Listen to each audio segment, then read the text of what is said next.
Albon since Tuesday.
Well, it is a sun-splashed Sunday late afternoon here at Truist Point. The High Point Rockers, Southern Maryland Blue Crabs getting set for the final game here at Truist Point in 2021, but there's no time to be sentimental because there's still a playoff spot on the line, and for the High Point Rockers, they know exactly what they need to do, and that is just simply to win baseball games. You're playing a team in Southern Maryland where when you win games, you're kind of killing two birds with one stone. You continue to help yourself out in the wild card situation, and you keep Southern Maryland behind Long Island. So it's really two wins in one if you want to look at it that way every time the Rockers win. Well, and especially with the Rockers having the latest game of the day today, as you hear Nate Blakeney, the patented scream in the dugout with the fake punch from Tommy Lawrence to get things underway and get this team hyped up. This is an opportunity for the Rockers to really put things on the right track. Yes, you have a York team who is fighting for their playoff lives as well in the North. Long Island is down by 4 going into the bottom of the 9th inning. But that's the good thing about playing the latest game of the day today. You have a chance to see everything play out in front of you and know what you have to play for. Well, the Rockers and the Blue Crabs are taking the field here to get ready for today's ball game. The national anthem moments away from being sung. So we will step aside, and when we come back, the biggest and the last regular season game to date here at Truist Point. That's coming up next on the Rockers Baseball Network, driven by Van York Auto.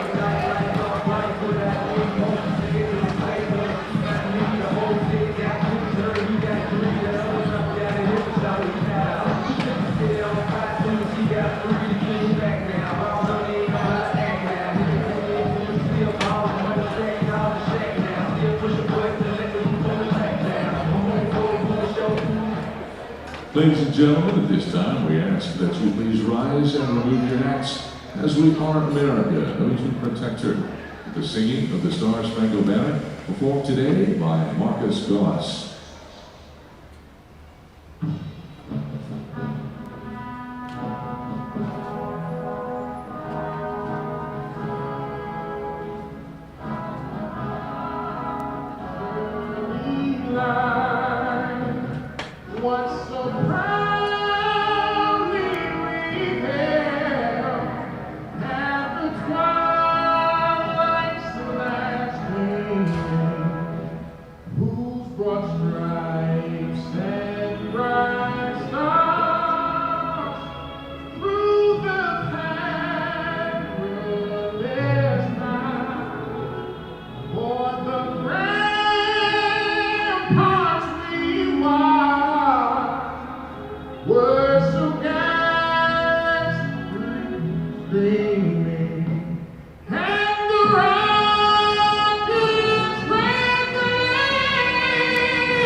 After one of the most captivating renditions of the national anthem that we've had this year, how can you not be ready for a little Sunday afternoon baseball?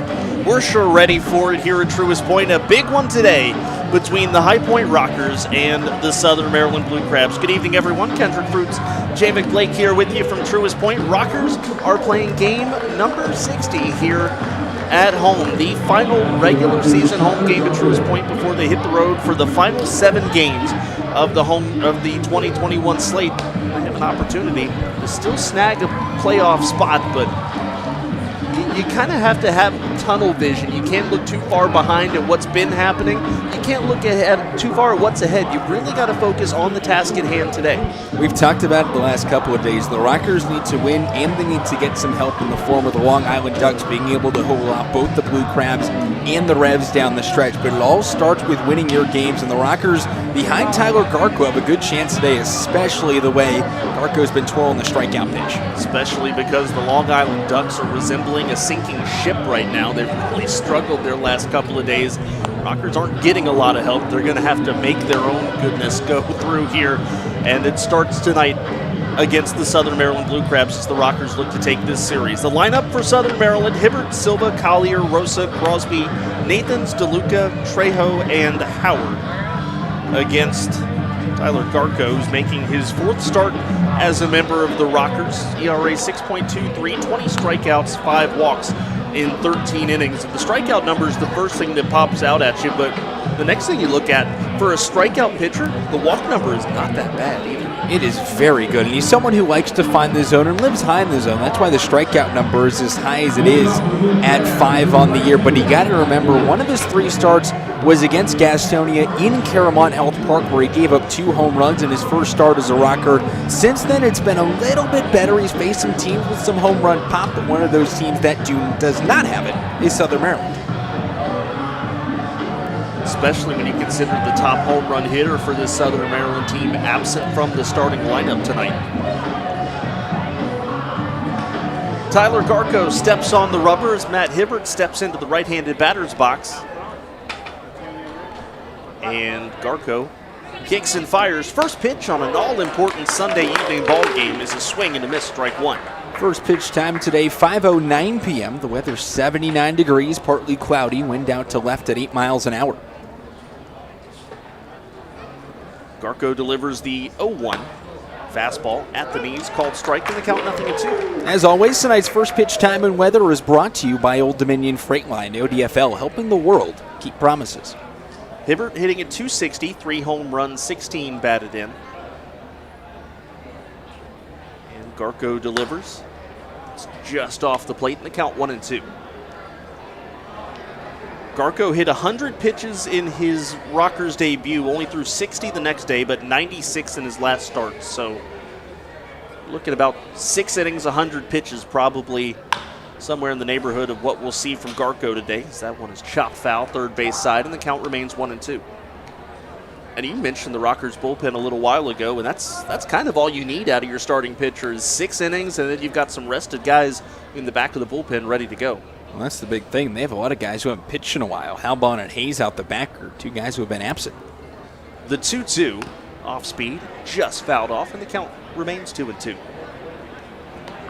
Well, the Valentine's Day uniforms are back out today at the ballpark. Southern Maryland with the gray jerseys, or the gray pants rather, red jerseys, blue crabs and white cursive across the front, and white numbering on the back. A lot of players opting to go with the high red socks as well.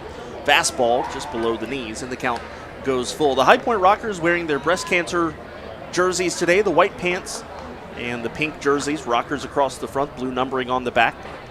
Numbers they wore yesterday for the pink at the point day. The 3-2 coming to Hibbert, and again fouled off. Just a reminder, these jerseys are available for auction on the Live Source app. Proceeds go the Hayworth Cancer Center at Atrium Health Wake Forest Baptist, as well as to breast cancer research. So good cause on these jerseys. Saw them under the lights yesterday. You see them a little bit in the sun today. Here's the 3-2, swung on and again popped up and out of play. A good battle here between Tyler Garko and Matt Hibbert. Well, when you wear the pink jerseys yesterday, get the win, and it's an all-important game today, and the jerseys aren't officially done being auctioned off until tomorrow night. You wear them again, throw them in the laundry after, and then it can go to whoever wins the auction. Absolutely. Here comes the 3-2. Swung on, and that's laced foul down the third base side, and the count remains 3-2. Scoreboard watching has already started today. Lancaster just finished off Long Island 6-3, and the Ducks have now lost 5 in a row and have gotten swept by the Barnstormers. They started Matt Dallas today, got a couple innings out of him, went to Joe Iorio, who kind of served as the long man out of the bullpen for them. Here comes the 3-2. That one's finally popped up in fair territory. Michael Martinez shielding his eyes, trying to block the sun, and makes the catch in shallow right field. That is out number 1. With that, we set the Rockers defense. Quincy Lattimore in left, Jay Gonzalez in center, James McOwen in right, third to first around the infield, Michael Russell, Giovanni Alfonso making his second straight start, Michael Martinez at second, Jerry Downs at first, and Logan Moore behind the plate. Well, as Ruby Silva steps up to the plate, this is something that you talked a little bit about yesterday. Make a very good case. This is probably the Rockers' best defensive infield that they've got out there right now. Silva swings and a miss. First pitch, strike 1, fastball from Garko.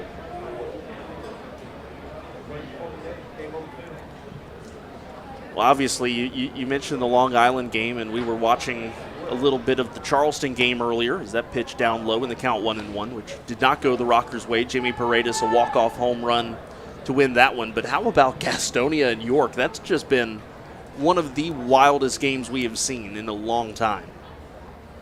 Silva fouls off the off-speed pitch down, and the count is 1-2.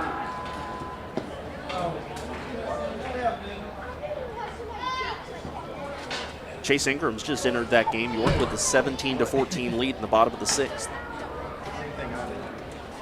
Here comes the 1-2, and this one popped up in foul territory, left field side. Lattimore gives it a look, and it's going to fall into the picnic area, and the count remains 1-2. If that was a little shallower, would have stayed in the Southern Maryland bullpen, and Lattimore might have had a chance on it, but the ball just had enough carry.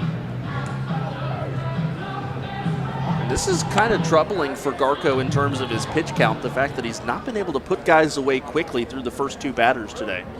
Lots of extended at-bats due to 2 strike fouls like that one. The first at-bat lasted 10 pitches.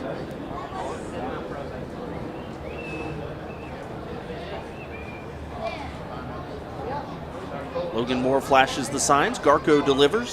Swung on, and that's a little blooper into left field. Alfonso goes back and makes the catch. A couple steps out of the infield. That is the second out of the inning. Well, these outs are taking a long time to come by, but Garko is getting them. 2 retired here in the first inning, and that'll bring up Zach Collier.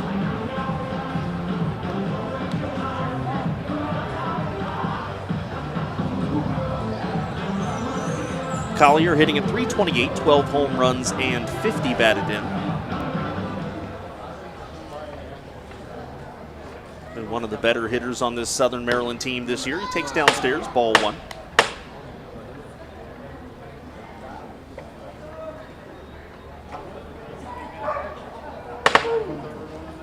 Garko looks in for the sign, gets it, brings the glove up over the head, rocks and fires, and that's a line drive into right center field. And it's going to split the outfielders. Jay Gonzalez cuts it off right before it goes to the wall, but it's going to be a double for Zach Collier, 2-out double, and that'll bring up Jovan Rosa now as the Blue Crabs have a man in scoring position. Jovan Rosa.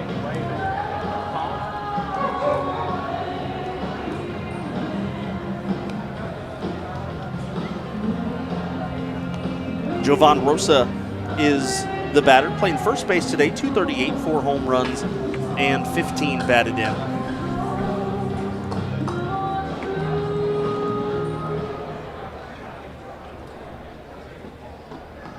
Garko comes set. And here comes the first pitch of this at-bat. Fastball up and in, and the count is 1-0.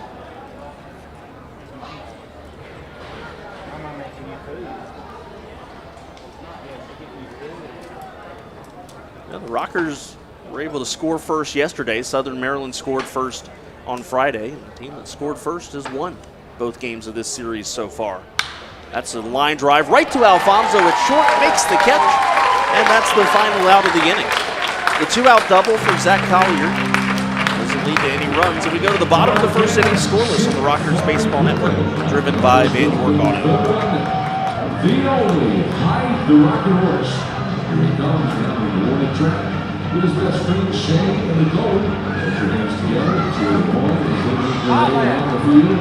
For all of your farm equipment needs, be sure to visit SIP Equipment in Lexington, North Carolina. Rockers fans, make some noise for High.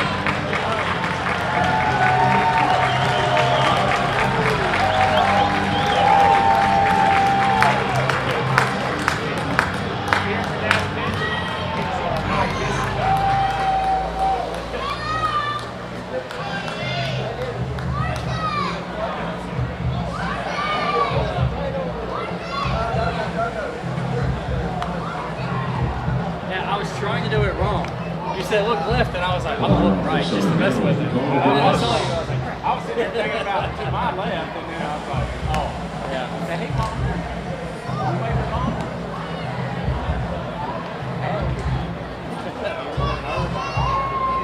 Yeah. It worked out good because we were supposed to come to this game anyways. Captain was pissed when I took overtime. No, I think Michael was going to go. So he just gets his way. I was asking them, I was Bottom of the first inning. We're scoreless here at Truist Point between the Rockers and the Blue Crabs. The lineup again for High Point: Russell, Martinez, Lattimore, Downs, Neaporte, Gonzalez, McGowan, Alfonso, and more. Same lineup that Jamie Keefe rolled out yesterday. And the pitcher today for Southern Maryland is Carl Bryce. Bryce on the year checks in at 4-5, 6.99 the ERA.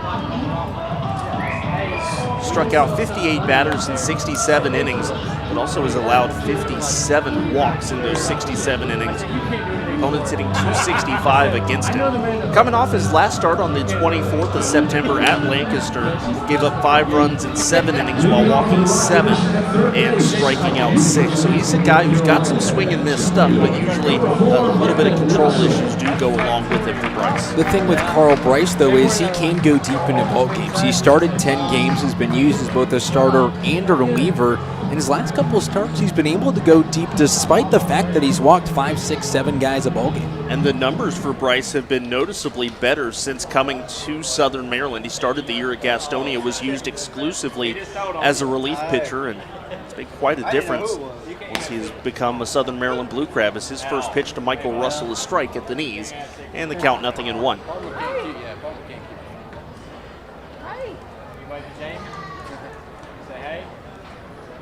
The right-hander kicks and fires. Russell check swing. They go down to the first base umpire, and Bill Worthington says he did not go. Count 1-1. So you met Worthington. The third base umpire is Owen Ballard the fourth, and the man behind the plate is Mr. Mark Fitzgerald.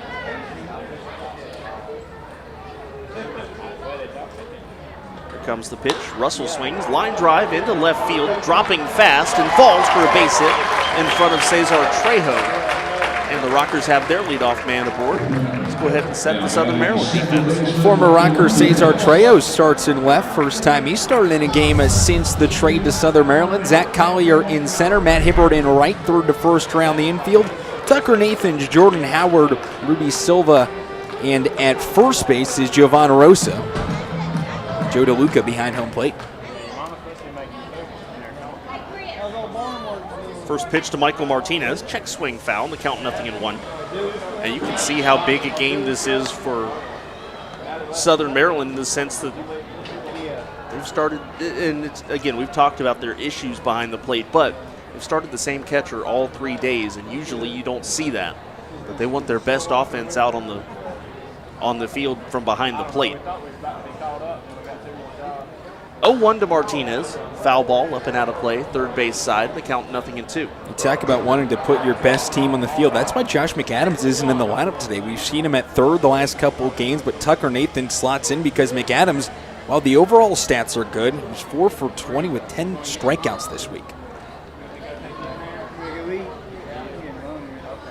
Check over to first base on Russell. He's back in safely.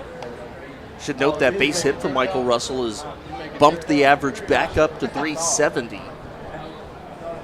After returning from the injured list, he after a good first couple of days, it kind of dropped, and now he's climbed back up to 370.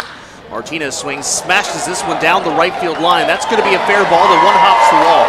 Michael Russell is being waved around as Martinez will head to second. The throw goes into second, and it's an RBI double for Michael Martinez, and the Rockers have a 1-0 lead here in the bottom of the first inning.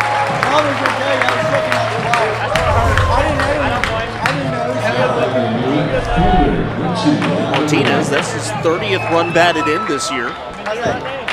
Russell showing the speed, scores all the way from first. Brings up Quincy Lattimore. Lattimore at 291, 5 home runs and 17 batted in. We cannot stress it enough. This is the game the Rockers have to have. Big swing and a miss from Lattimore, and the count 0-1. Y'all here. How's the bomber working out?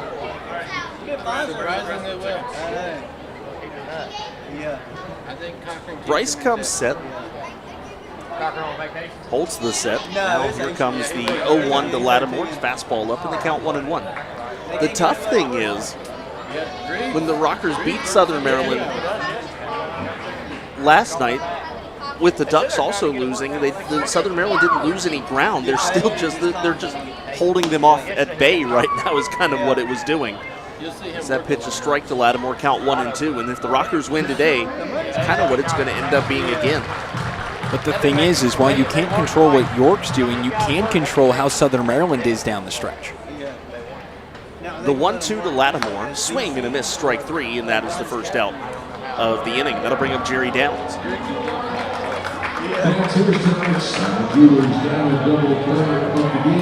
And here the crazy thing about that York game is that after 4 wild innings, York and Gastonia have now combined for 0 runs in the 5th and 6th. All of a sudden, it's completely turned on its head.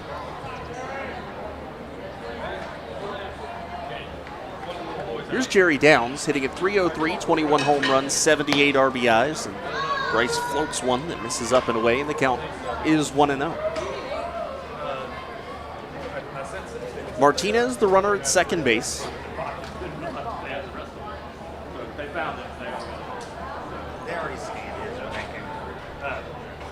There's the pitch, fastball low, and the count is now 2-0.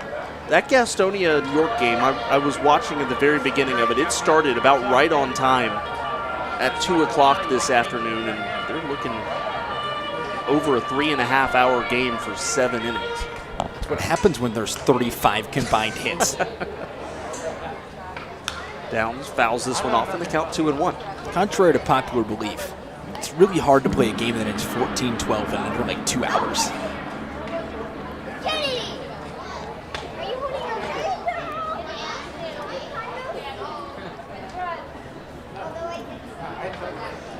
Bryce looks in as DeLuca flashes the signs.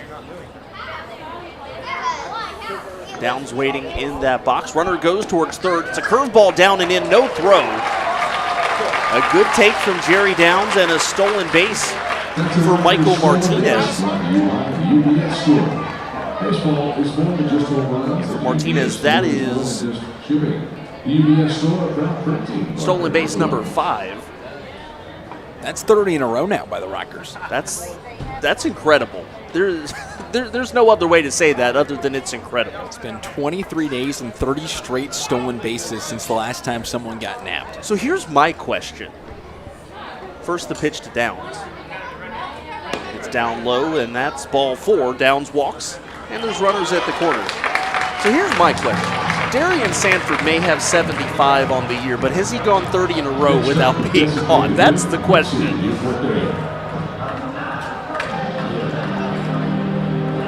Quincy Neaporte, the batter, 1 for 8. Picked up his first High Point Rockers hit yesterday.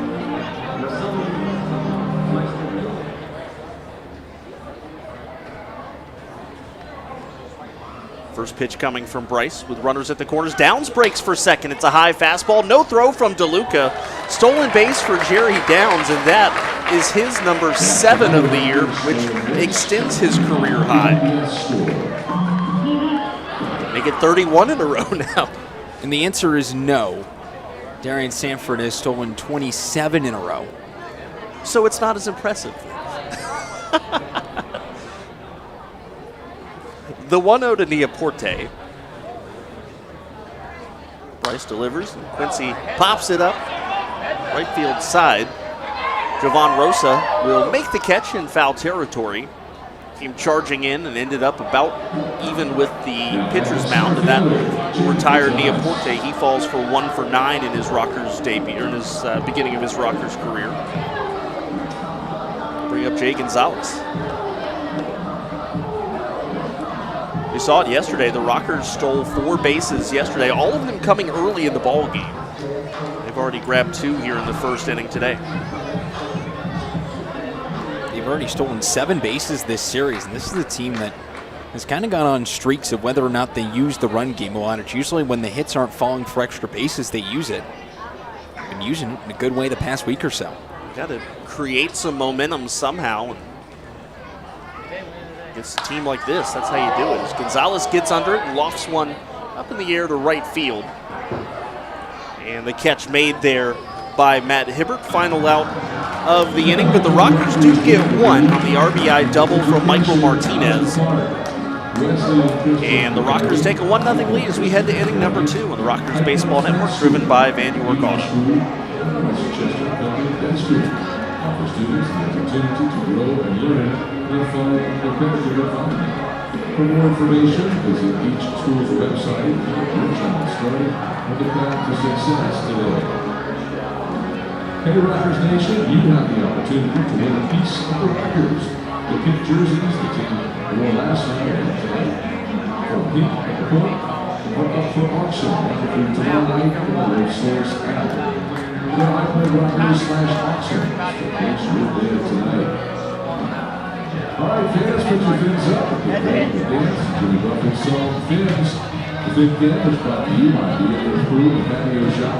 Celebrating over 50 years of providing high-quality service and all your cool needs in High Point, North Carolina.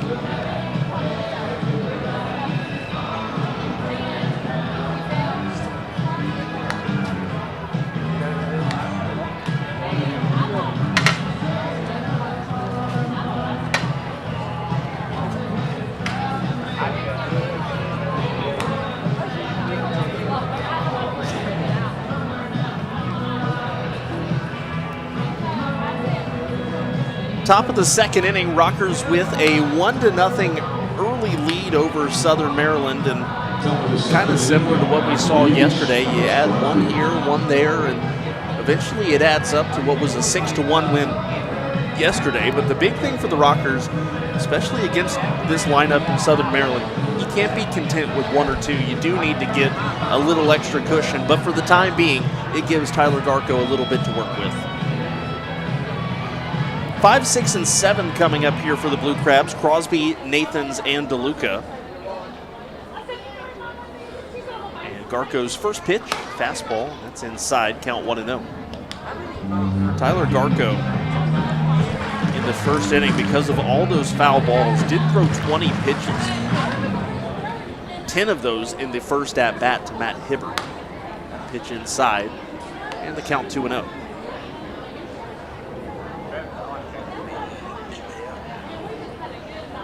Couple left-handed hitters here for Garko to work his way through. The 2-0 coming to Crosby. Check swing on the slider, did not go, and the count 3-0. Crosby at .319 with 12 home runs, 64 batted in.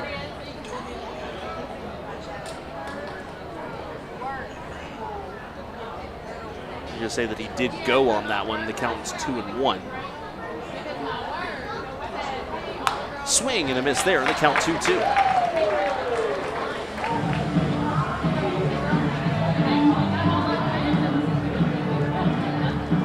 Take out the home run power of McAdams, and biggest home run hitters on this team, Silva with 16, Collier and Crosby both with 12, DeLuca with 15 as that pitch missed, and the count is now full.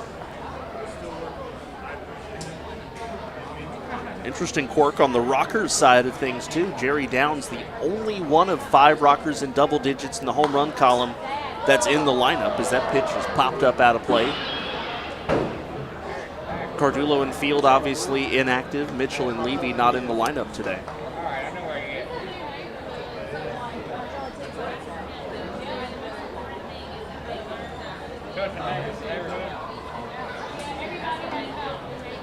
Garko still looking for that first strikeout. There it is, swing and a miss, strike 3.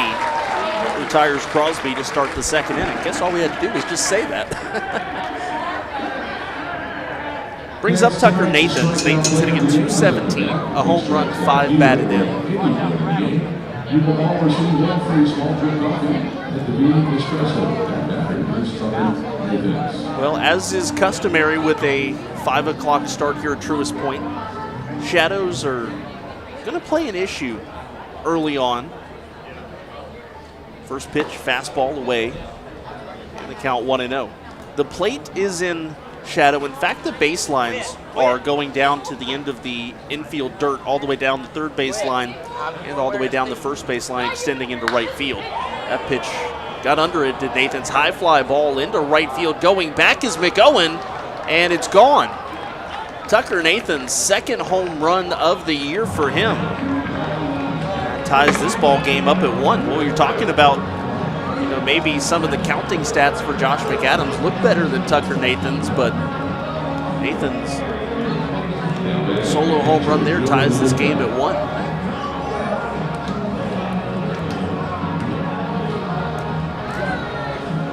I'll bring up Joe DeLuca, the catcher. DeLuca, 291, 15 home runs, and 67 batted in.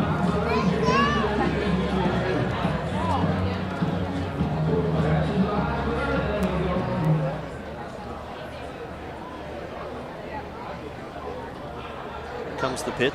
Fastball. It's a called strike at the knees. And the count is 0-1. We talked about home runs maybe being the one thing for Garko. Maybe the Achilles heel for him, but the one thing the Rockers have been fairly fortunate at recently is that pitch down low in the count 1-1. A lot of home runs they've given up since the Grand Slam last Sunday have been of the solo home run variety. They've been fortunate in that. The 1-1 to DeLuca, swung on, rolls over this one, ground ball foul, first base side, and the count is 1-2. There's one out in the top of the second, tied up at 1. Tied in the hits column as well, 2 hits per side.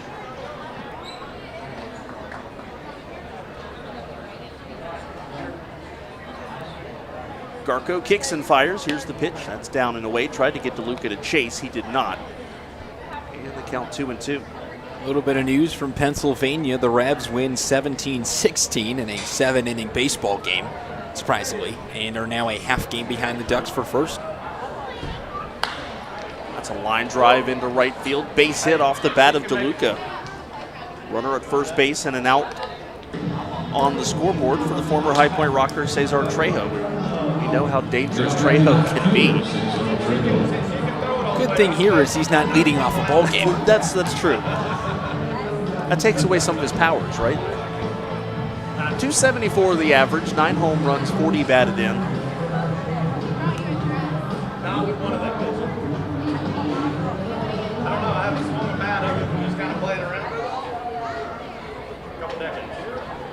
Garko's first pitch to Trejo. The righty comes set. There's a fastball called strike at the knees, and the count is 0-1.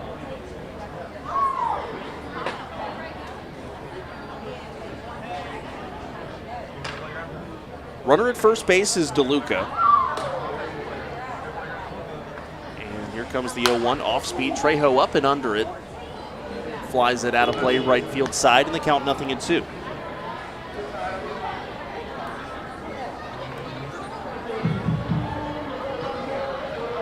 Southern Maryland's only run yesterday came in the 5th inning. That was a solo home run from Jordan Howard.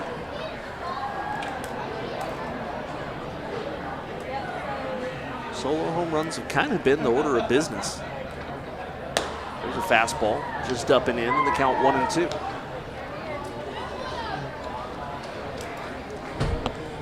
Pitch count for Tyler Garko starting to climb a little bit. Next pitch will be number 38.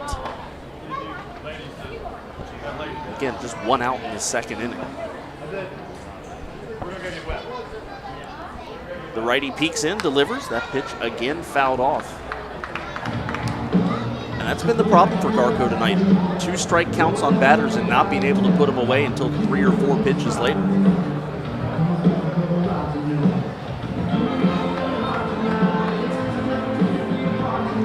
Waiting on deck, the number 9 hitter, Jordan Howard. He was the one who hit the solo home run yesterday for Southern Maryland. Entered the game after Michael Baca was ejected. Check over to first base on DeLuca. He's back in safely.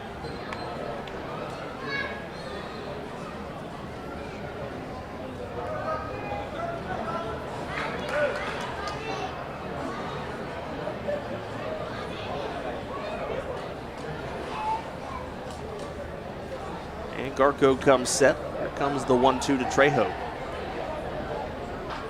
Fastball way inside in the count 2-2. Now you're talking about the Revs in Gastonia and just how tight that is right now in the North Division. Any one of those three teams have a legitimate shot to win the North.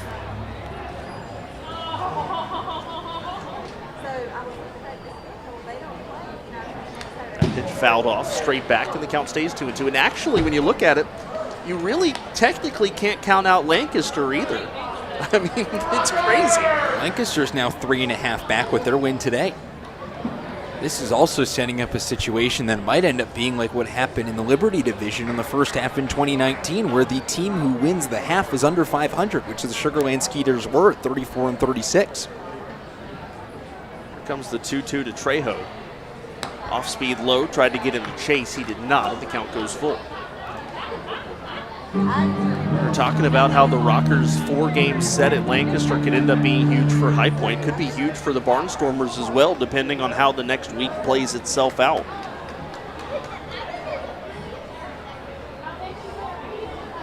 Payoff pitch coming to Trejo. Runner goes, and that pitch popped up. Logan Moore going for it, but it looks like the ball's going to find the seats, and it will hit off of the Rockers' corner of the Rockers' dugout roof and land down the walkway that leads to the High Point clubhouse.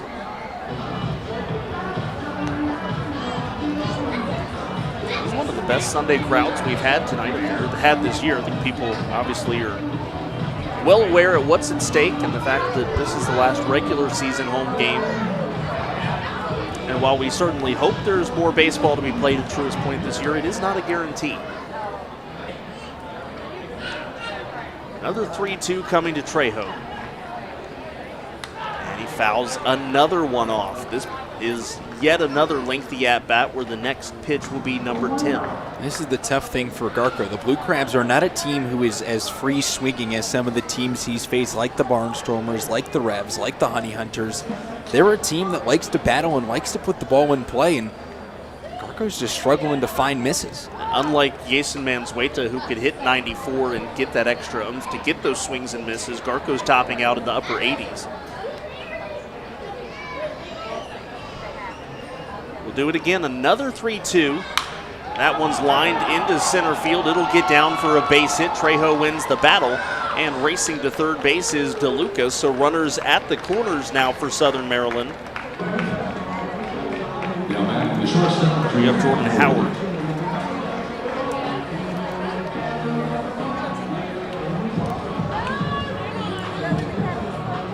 One out still in the top of the second. We're tied at 1, but Southern Maryland is threatening for more. And you know they've been scoreboard watching just as much as we have before the game. When it matters a little more for the Blue Crabs because they don't have the luxury of a wild card. They're 4 games back with the Rockers. Really, they only have about 3 more head-to-head matchups after today to really make a dent of that. And the tough thing for Southern Maryland, they have to think that, including today, if the Rockers and Blue Crabs split the next 4 games, that would put Southern Maryland 4 out on the wild card with 3 to go, so really does them no good at all. Here comes the first pitch to Howard. Trejo faked as if he were breaking to second, did not. The pitch outside, ball 1. This is also a thing with all the roster moves that Stan Kleinberg's made to the lineup today that it brings, and that is a lot of speed on the base pass. Trejo's someone with a lot of speed, and DeLuca's someone who just annoys pitchers on the mound. Here comes the pitch from Garko, and it's a called strike at the top of the zone to Howard in the count 1-1.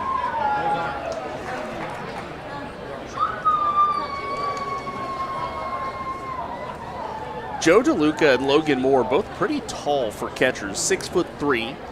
DeLuca 235, but he spreads that weight out well over his frame.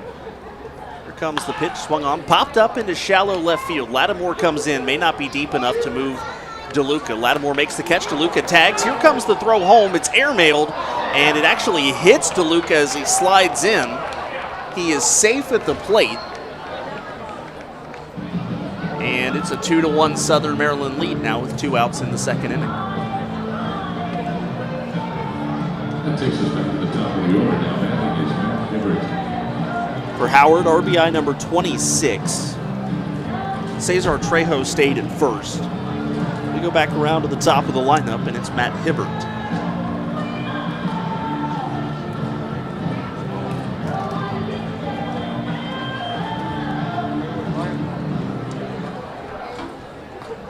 Hibbert popped out to second in his first at-bat of the night.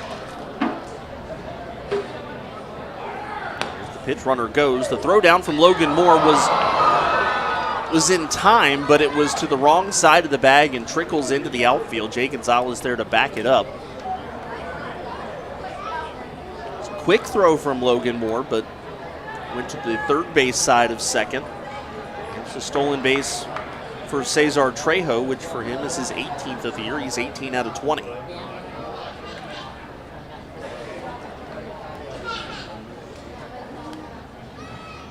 Garco comes set. And here's the pitch, swung on. Popped into right field. McOwen is on his horse racing over, but he's not going to have a play on it. And the count 1 ball and 1 strike now to Hibbert.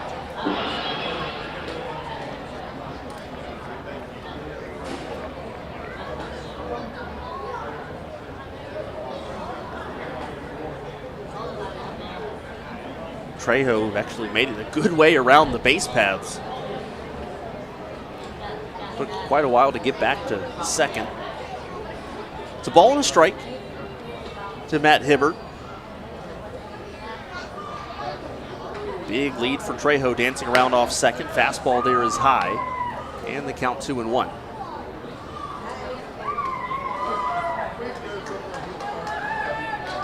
Blue Crabs with a 2-1 advantage. Still lots of baseball to be played here on Sunday evening.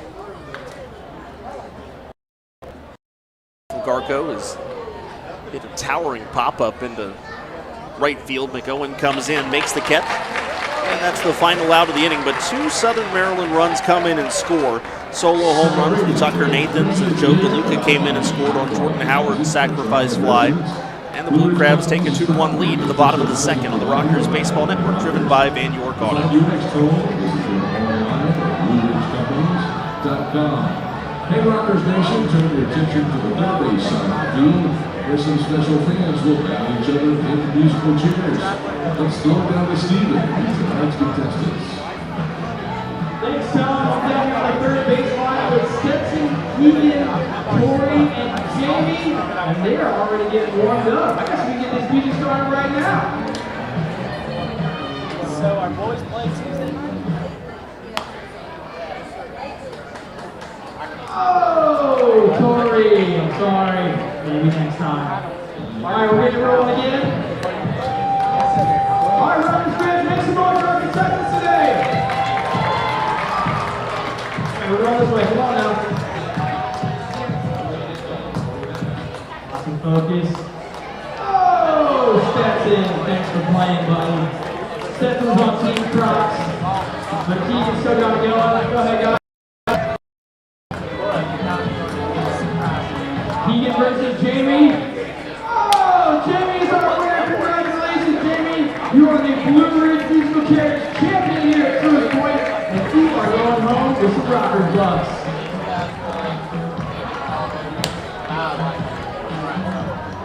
Bottom of the second inning. Southern Maryland leads it 2-1.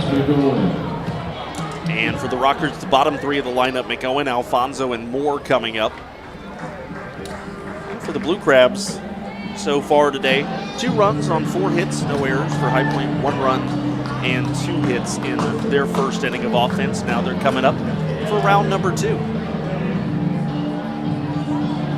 James McOwen, 268, 7 home runs, 59 batted in. Had a really nice night yesterday, a 3-for-3 evening with 3 RBIs.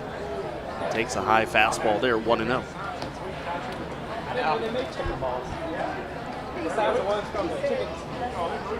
In fact, there was a little pocket here between Gonzalez, McOwen, and Alfonso that all were just fantastic at the plate yesterday as McOwen takes a strike 1-1.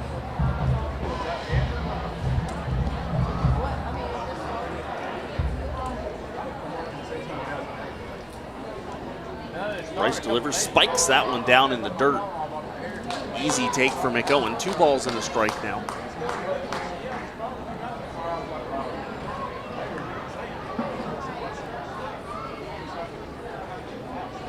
Wind is almost out to straightaway center. High fastball for Bryce, and the count 3-1.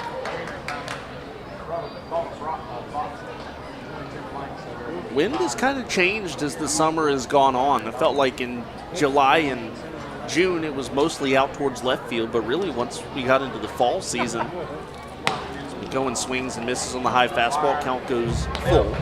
I feel like it's kind of shifted for the most part since then, although now the flags are fully taut. Out towards left center. Comes the 3-2 to McOwen. Gets under it. Shallow pop-up into left field. Trejo is there. Makes the catch. That's out number 1.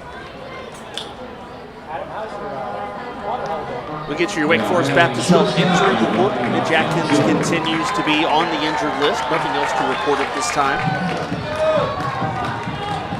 Obviously, for a while, Giovanni Alfonso was kind of in a day-to-day holding pattern, but he is now making his second consecutive start. Steps to the plate with 1 out in the 2nd inning.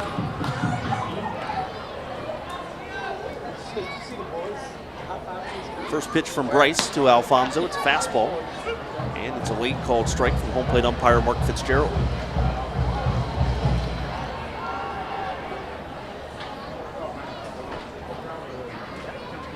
Bryce comes set. Here comes the 0-1. Fastball away, and the count is 1-1. Kind of that blustery fall day sort of thing. I was driving here this afternoon and on the interstate just seeing a bunch of leaves swirling around, and kind of your quintessential fall day, if you will, as Alfonso lifts this one up out of play in the count 1-2. That means the baseball really starts to matter more than anything else. Yes, it does. When the weather cools, the postseason races heat up.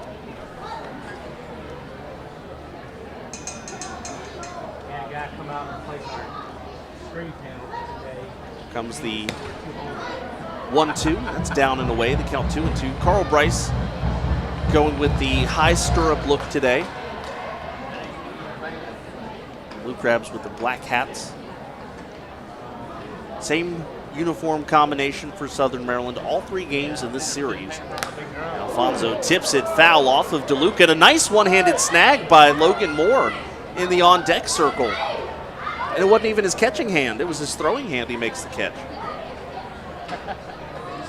Catchers have great reflexes.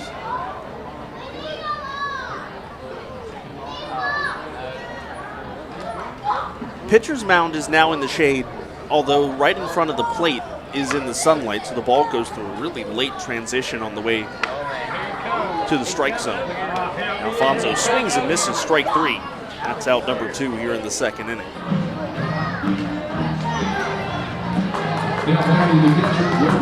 Logan Moore comes up.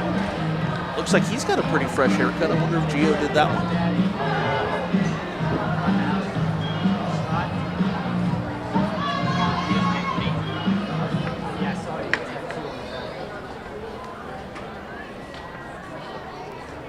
Here comes the pitch from Bryce to Moore. Moore gets under it, and it's a towering pop-up into shallow left. Howard is going back. Trejo is going in. Howard battling the sun, makes the catch. Carl Bryce retires the Rockers 1-2-3 in the bottom of the 2nd inning, rather. We head to the top of the 3rd. Blue Crabs 2-1. Rockers Baseball Network, driven by Van York Auto.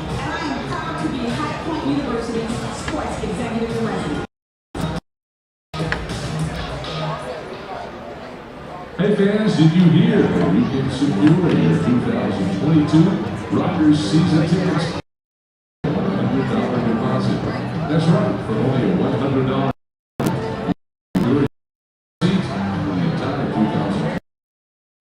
season. To save your spot and for more information, visit the sales table on books before it's too late. All right, Rockers fans, it's time for the Rock 92 Cat Scan. Take a look at the Jumbotron and show us your moves.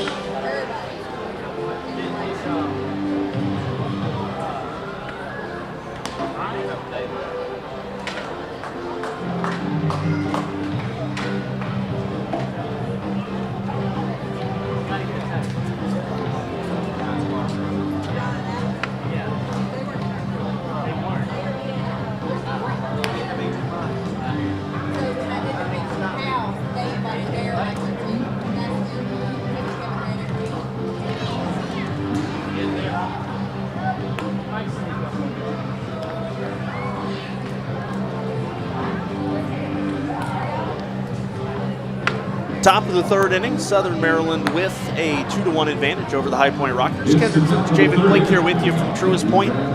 Hard to believe it, but it's for the final time in the 2021 regular season. We'll be here at home ballpark as Tyler Garko will be facing Silva, Collier, and Rosa.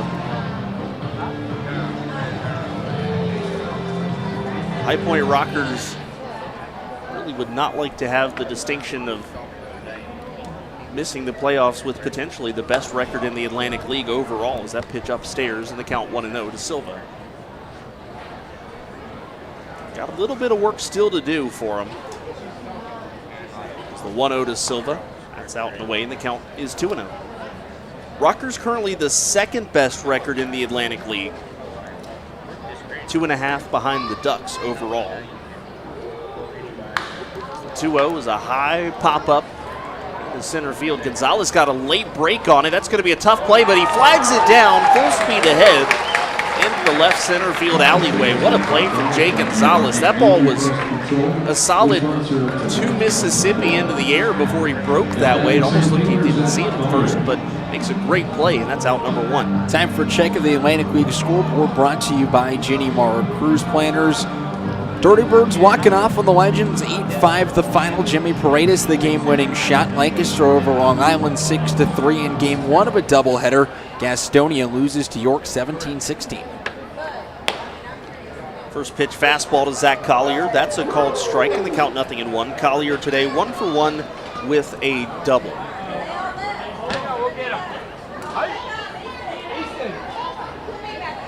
Garko rocks and delivers. Collier check swing. They go down to the third base umpire, and Owen Ballard the fourth says yes, he goes around. And so that puts Garko in the driver's seat here, count 0-2. Garko is at 56 pitches now. So not even out of the third inning.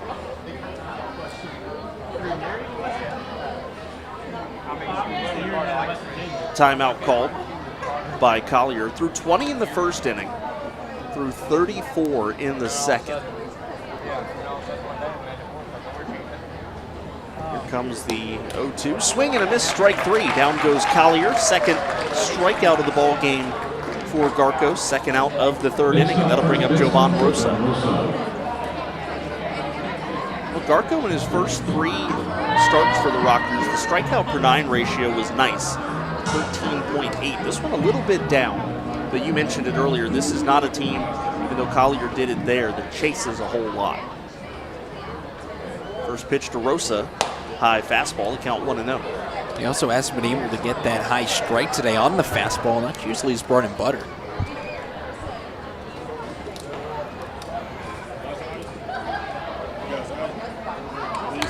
Pitch fouled straight back off the bat of Rosa, and the count 1-1. I was going to say, how dare you mention bread and butter when I haven't eaten yet today, but that's my fault. So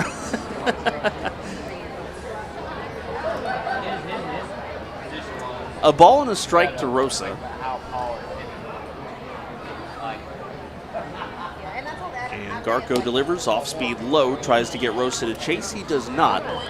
And the count 2-1.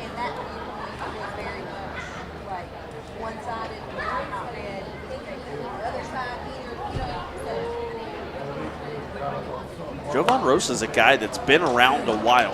Takes or swings and misses there rather for a strike. He's been around since 2007 in the professional league ranks. Began his career in the Chicago Cubs organization. Drafted in the 22nd round. Pitch down, and the count is full. He's been a guy who's obviously bounced around the independent league since 2010, but he's no stranger to the Atlantic League. Played in Bridgeport, played in Southern Maryland, played in New Britain for 4 or 5 years, and then back to Southern Maryland, and laces this one into left field. Quincy Lattimore cuts it off right in front of the warning track, and a strong throw in will hold Jovan Rosa to just a single with 2 outs, and that'll bring up Alex Crosby.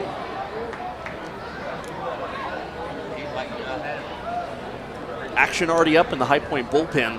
It is a right-hander. It's Ryan Chafee is up right now. If in fact it's a short night for Garko because of whatever his pitch count dictates. Chafee's a guy that can give you multiple innings.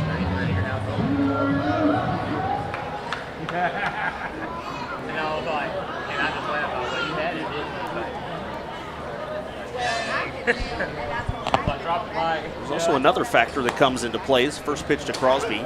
Curveball drops in for a strike count 0-1.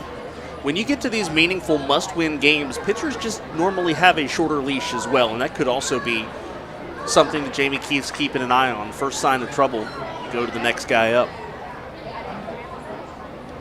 Here comes the 0-1. Fouled straight back, and the count 0-2. We'll see that a lot as the Major League Baseball playoffs go in the next couple weeks. As soon as somebody gets in trouble, they're probably not destined to stay in the game much longer. Darko looks back over his shoulder at Rosa. Now comes set. Here comes the 0-2 to Crosby.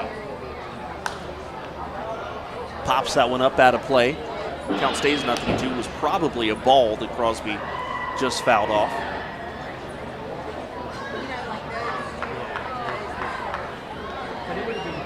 Tucker Nathans, who hit a solo home run to tie the ball game at 1, waits in the on-deck circle. Darko comes set. Here comes the pitch. It's just down and in. And the count 1-2 now to Crosby.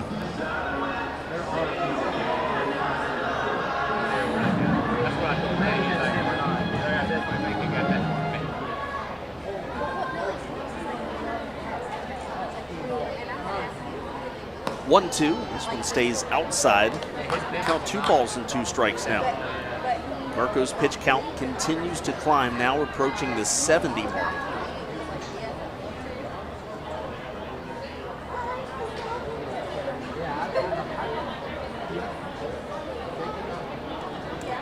And the right-hander comes set at the chin.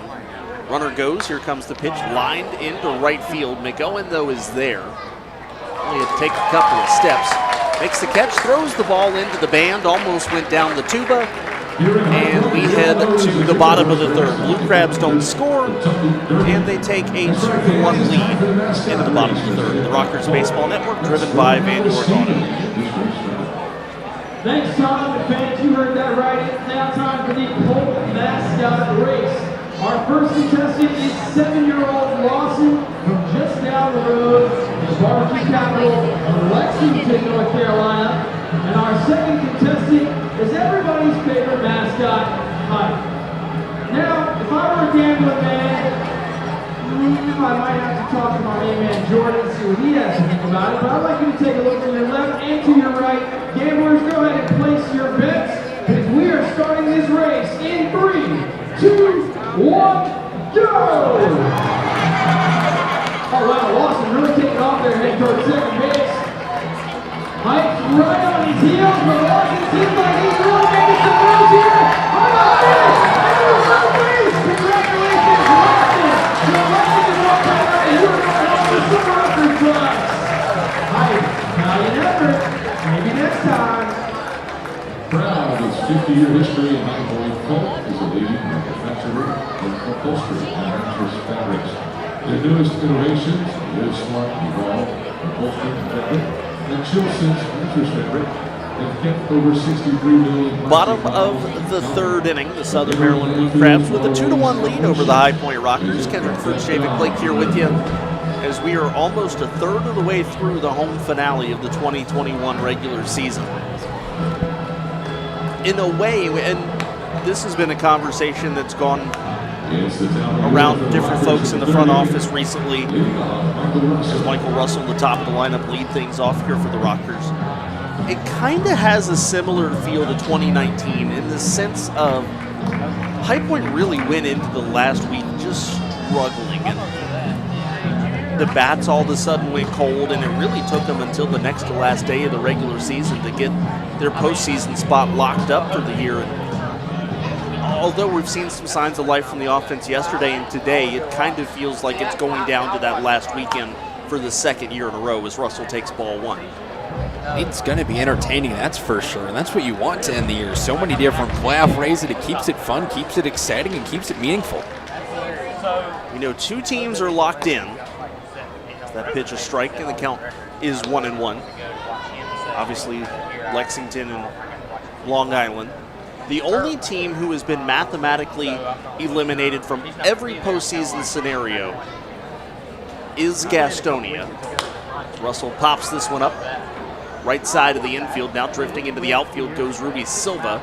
And he makes the catch. That's out number 1. Other teams like York and Lancaster have been eliminated from a potential wild card situation, but they're still very much alive in the division race. That's what makes the two-half system so interesting, and what makes it so exciting down the stretch is it makes every game matter. You can have a team like Charleston, who was the worst team in the Atlantic League by a long shot in the first half, turn it around in the second, and all of a sudden, they're just cruising towards a playoff spot right now. And no matter what happens over the next week, as Michael Martinez is the batter, he takes a fastball strike. If York wins the North Division, they will finish with a losing overall record this year. 51-61 currently. Pitch down low. And the count 1-1, actually 52-61 after winning that first game of a doubleheader today against Gastonia. And that game just underway in game 2, top of the first inning. Nobody's scored yet. Wow, that's incredible. Martinez unloads on this one. It's foul, but it goes a long way down the right field side. That's just a long strike, too. To quote Darrell Henry, that's kind of boring. Got to get t-shirts made of that. Yes, I agree. That may be one of the best quotes of the year. The count 1-2 to Martinez. Chops this one on the ground towards first. Taking it is Jovan Rosa. Waves off the pitcher Bryce, and that is the second out of the inning. Brings up Quincy Lattimore, struck out in his first at-bat. Well, the first inning looked good for the Rockers. Thought the offense may be continuing off of what they started yesterday, but now all of a sudden Carl Bryce has retired 7 consecutive high point hitters as the baseball gets loose from the bullpen. Wade Chaflee's warming up. You almost think he's coming in the fourth. Tough thing for the Rockers is Bryce is usually a guy who likes to dot around the zone and walk a lot of guys. He's only walked 1 today. Lattimore swings and the count 0-1. He's struck. The thing that I'm seeing is the fact that he is generating a lot of swings right now. Rockers are not trying to take him deep into counts as Lattimore swings and misses, and the count 0-2. They've swung at 19 of his 40 pitches today.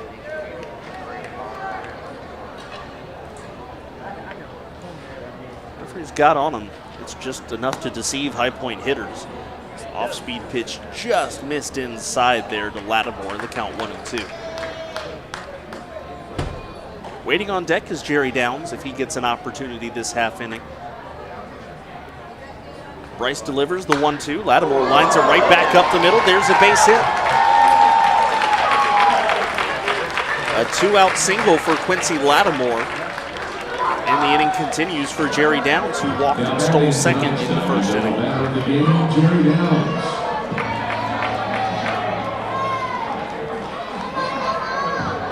The first 4 High Point Rockers are the only 4 who have reached base today.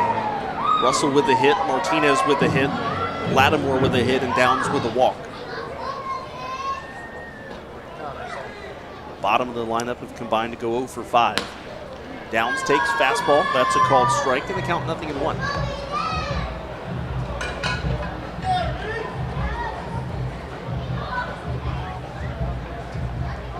Quincy Neaporte waits on deck in what could potentially be his last at-bat, or he may not get another one. Down swings, rips this one on the ground to second. Silva bobbles it in front of it, now knocks it down, can't make a play. Downs is safe at first, Martinez is safe at second. Lattimore safe at second. Rockers have 2 aboard, 2 outs for Neaporte now. Hard hit ground ball, but I'm thinking it's going to be an error on Silva. Yes, it is going to be scored in E4.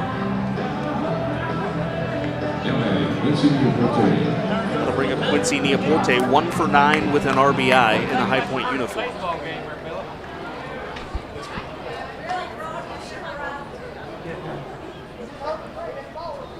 Fastball from Bryce, misses outside, count 1-0.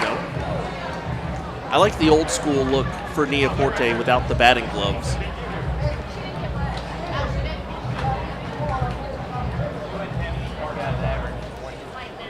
Bryce comes set, pitch number 46 on the way, and Neaporte cracks a pop-up, first base side. Rosa's going over and leans up against the wall but cannot make the catch.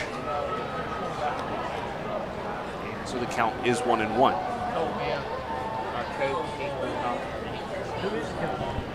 Tying run stands at second base. Go ahead run at first. Again, though, we're just in the bottom of the third inning, so there is a lot of baseball still to go.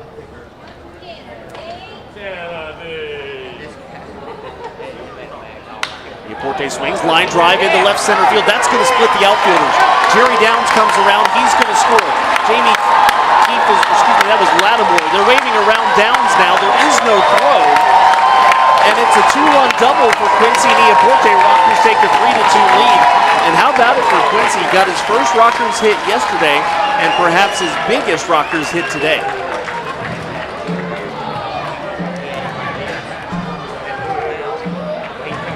RBIs 2 and 3 for Neaporte. All the runs coming in are unearned, as the Ruby Silva error would have ended the inning. Lattimore scores from second, and Downs scores from first.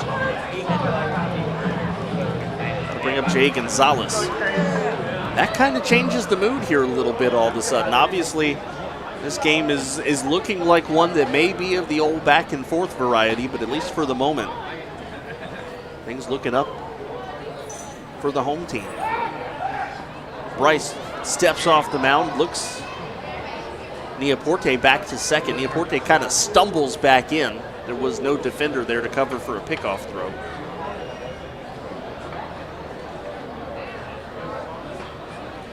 Neaporte dancing around off of second. Fastball down and in. Scooped up by DeLuca. Count ball 1 to Jay Gonzalez. Well, this is the situation the Rockers want to be in. Get out in front, and then you let your dominant bullpen do what they do, but also that lets you be a little more aggressive on the base paths. Pitch down low, and the count 2-0 to Gonzalez. Because in a huge game, you don't want to potentially give up outs on the base paths when you're down, but Jamie Keefe loves to be aggressive when the Rockers have a small lead.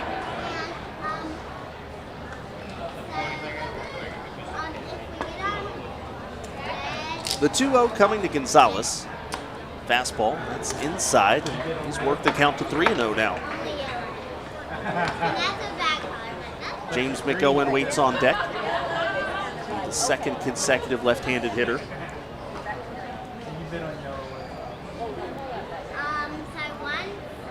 Comes the 3-0. It's up, ball 4. Now, I know that one of these 4 reached via an error, but the last 4 Rockers base runners, 4 in a row, all come with 2 outs, and that's huge. Getting it done in the 2-out column. There's James McGowan flied out to left in his first at-bat.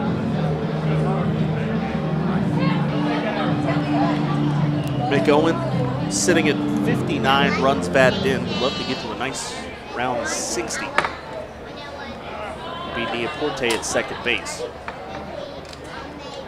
First pitch is fouled up out of play, left field side, count 0-1.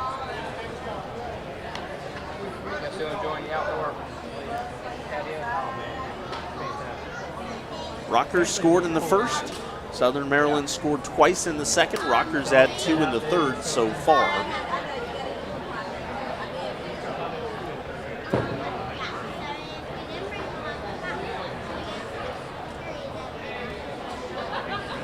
In fact, the top 6 in the lineup now have all reached base. Waiting on the bottom 3, that's McOwen, Alfonso, and Moore. That pitch down low, good block in the dirt. by DeLuca, and the count 1-1.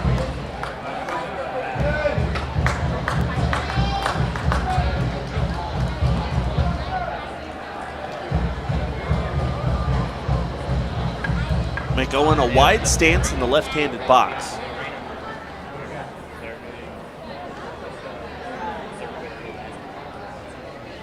Here comes the 1-1 from Bryce. That swung on a high fly ball into center field. Going back on it is Collier looking up, and it's off the wall. Neaporte comes around, he scores. They're waving around Gonzalez. He will score without a throw. It's a 2-run double for James McOwen, and the Rockers lead it 5-2 here in the third inning.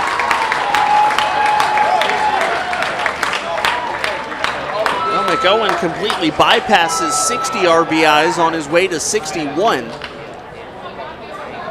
And the 2-out rally for the Rockers continues. Now 1, 2, 3, 4, 5 consecutive have reached base as Darryl Thompson will head out now to talk to Bryce. And that error is just the death blow. You can see Ruby Silva just not happening right now. They would have been out of the inning easily, and instead it's led to just a complete meltdown here in the third. This could be one of those situations where once the inning is over, Ruby Silva's going to find a spot on the bench as far away from Carl Bryce as he can get.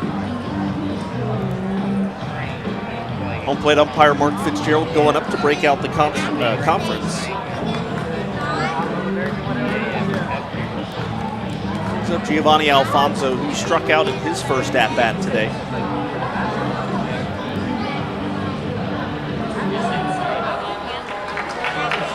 Southern Maryland knew coming into this game they'd have an opportunity to potentially jump right past Long Island for first place.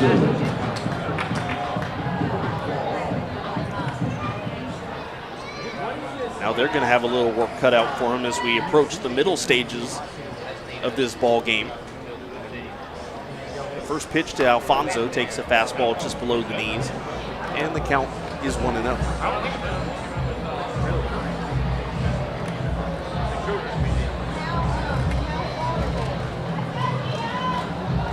And the thing about Southern Maryland for most of the second half is that pitch is low and the count 2-0. They've been up in first a time or two, but it's kind of felt like, much like with the Rockers in second, for about the last month, the Blue Crabs have also just been sitting in second place. Just lurking there. The 2-0 to Alfonso. He swings in a high chopper towards third base. Nathans picks it up, slings it across, and they get Alfonso by a step for the final out of the inning, but not before 4 big runs come across for High Point, and they take a 5-2 lead to the fourth inning. David Blake, play-by-play, when we come back on the Rockers Baseball Network, driven by Van York Auto.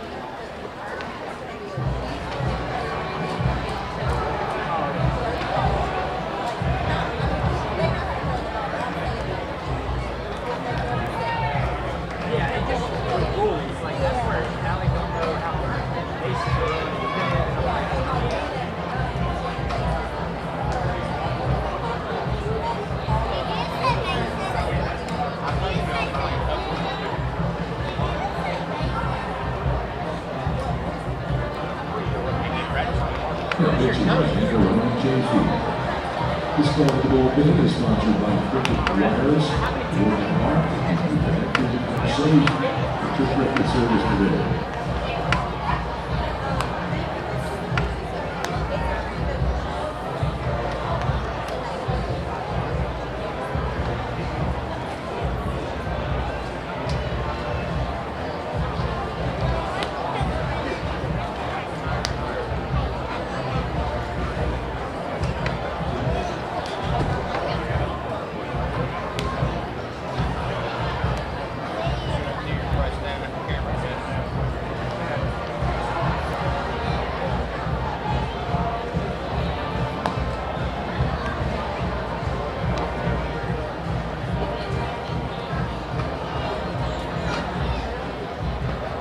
Top of the fourth inning, the Rockers have inched ahead 5-2. Still a lot of time left, a lot of work to do. They got to get through 6 more innings on the pitching side, and they're all going to be from the bullpen. Tyler Garco, done after 3 innings of work, gives up 5 hits, 2 runs, both of them earned, no walks and 2 strikeouts. And in the ball game comes Ryan Chafee to face Tucker Nathans, Joe DeLuca, and Cesar Trejo.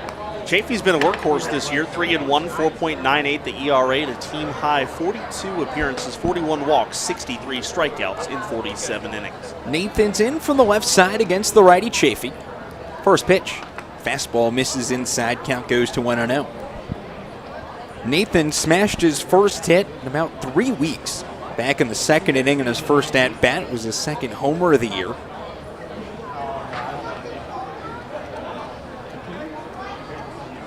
1-0 pitch, fastball, cold to strike on the outside corner. Count evens up 1-1.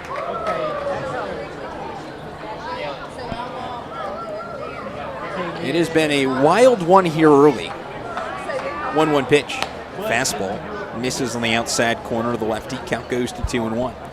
Rockers took an early lead at 1-0. Southern Maryland then scored 2 in the top half of the second inning.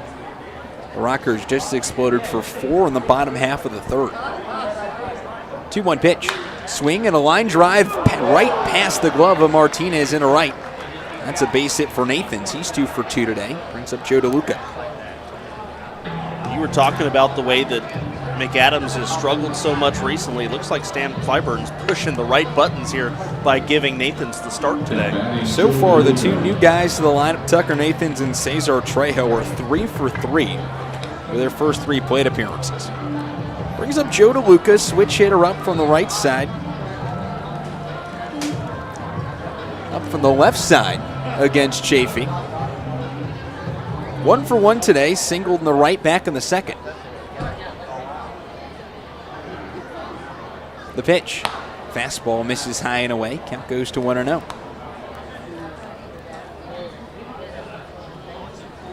DeLuca coming into today has just been red hot. 12 for his last 20 at the plate. 1-0 pitch.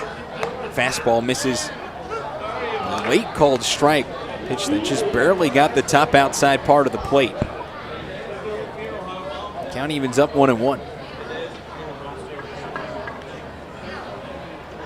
DeLuca also moved up in the lineup today. Calls time and steps out to readjust the batting gloves. Was in the 8th spot the last 2 days. Been moved up to the 7th spot today. Cesar Trejo behind him. 1-1 pitch. Swing and driven out to right field. McGowan goes back towards the wall, looks at it, and it flies over the wall. And all of a sudden, it's a 5-4 ball game. Joe DeLuca hits his 16th of the year.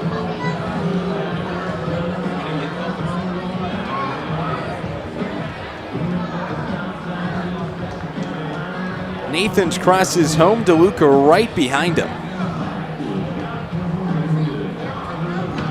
The Rockers give a couple of them back. It's gone from a 5-2 lead to now a 5-4 lead. DeLuca's 16th homer of the year, 68th and 69th runs batted in. Brings up Cesar Trejo. For Chafee, those are the first earned runs allowed he's had in an appearance since September 17th against Gastonia, when he allowed 5 on 3 hits and a homer. Trejo up from the right side. The pitch, curveball, misses away. Count goes to 1-0. But here's the one thing about Chafee. Going into September, he had allowed 1 home run all year. Since September 1st, he's now allowed 6. The pitch, curveball, and Trejo wildly swings at it. Count evens up 1-1. 6, 7, 8 in this order. A combined 5 for 5 on the day. The pitch, fastball, misses in the inside corner. Count goes to 2-1. Tucker Nathans 2 for 2, Joe DeLuca 2 for 2, and Cesar Trejo has a single in his only plate appearance. 2-1 pitch, fastball misses away. Count goes to 3-1. Wouldn't you know it, the first 3 hitters in Gastonia York have all reached base, and Gastonia already has a 1-0 lead with nobody out. Gastonia wins that ball game. York would be a game behind the Ducks. The pitch. Fastball misses away, ball 4. And Trejo walks. Out to the mound goes Logan Moore after the first 3 batters have all reached against Ryan Chafee. 1 on, nobody out. The tying run now stands at first. It's been one of those days for Southern Maryland. Bottom half of the order is produced and just been able to crawl and climb back into the ball game. Brings up Jordan Howard. Sac fly back in the 2nd inning to bring home the 2nd run of the ball game for Southern Maryland. That gave them a 2-1 lead. Came into the ball game yesterday after Michael Baca was ejected. Bottom half of the 4th inning. Howard promptly went 1 for 3 with a homer and a couple of good defensive plays. Stands in from the left side against the righty Chafee. 5-4 the score. Nobody out, 1 on. The pitch, Trejo goes. Fastball misses inside, no throw. And Trejo swipes his 19th bag of the year. Now the tying runner's in scoring position. Chafee coming into today had not given up a run in 5 appearances against his former team this year. Trejo, couple steps off a second. The 1-0 pitch. Swing and lift it out to right, but foul. Count evens up 1-1. Rockers already have Joe Johnson up in the bullpen. And this is a situation where you expected Chafee to go at least an inning, maybe 2. And all of a sudden, he hasn't recorded an out yet. The righty comes set. The pitch. Fastball misses high and away. Count goes to 2-1. We've talked about it being a must-win game. It's all hands on deck with an off day tomorrow. If your pitcher doesn't have it, Jamie Keefe's going to have no trouble going to the next man up. He's at the very top step of the dugout right now. The pitch. Curveball dots the outside corner, called a strike. Evens up 2-2. Well, this just isn't a must-win game for the Rockers. This is a must-win game for Stan Clyburn. The only thing for him is Carl Bryce is doing a pretty good job on the mound outside of allowing a couple runs off an error. 2-2 pitch. Swing and driven out to center field. Gonzalez on his horse back to the warning track, looks up, and it's gone. Dead center field. Chafee drops the glove on the mound. The first 4 batters have all reached. The first 4 batters have all scored. And it's now 6-5 Southern Maryland.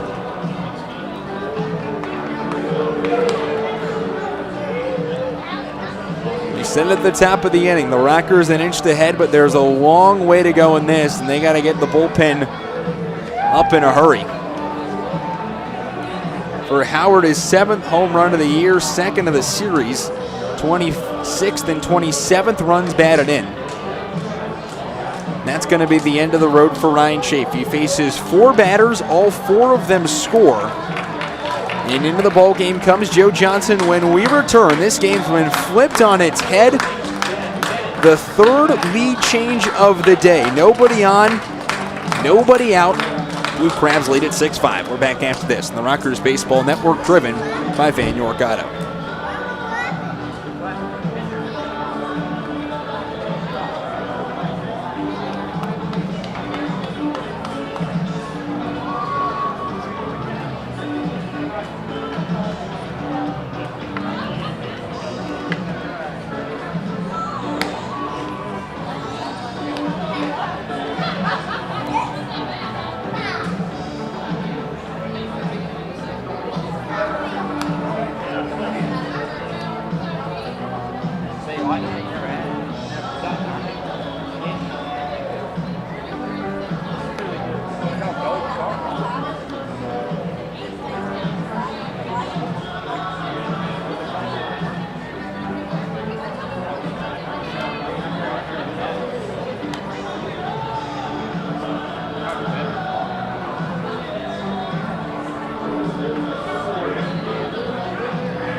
Blue Crabs lead at 6-5. Ryan Chafee done after facing 4 batters. Gives up 4 runs on 3 hits, 2 homers, 1 walk, no strikeouts.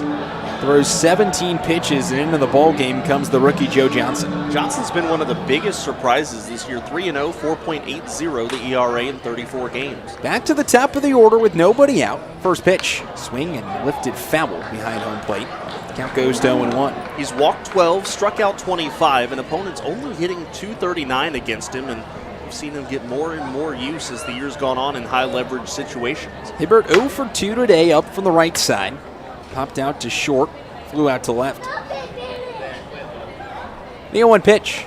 Fastball misses high, count evens up 1-1. He popped out to second, flew out to right. That was in the first and the second inning.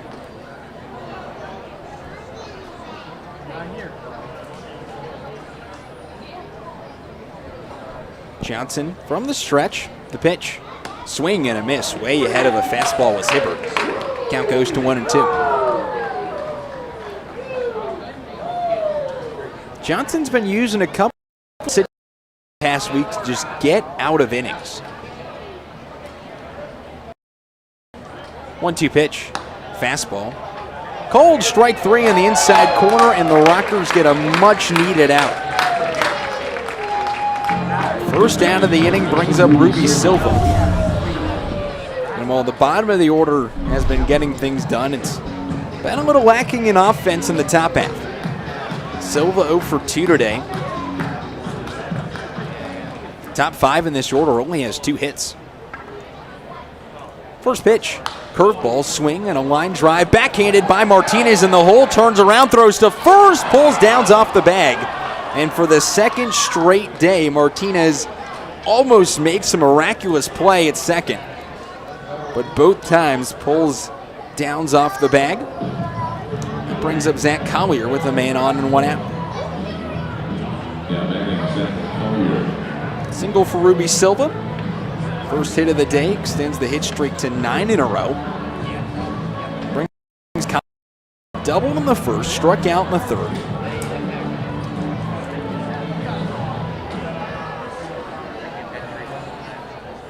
Blue Crabs have a 6-5 lead here in the fourth. The pitch. Fastball misses low. Count at 1-0.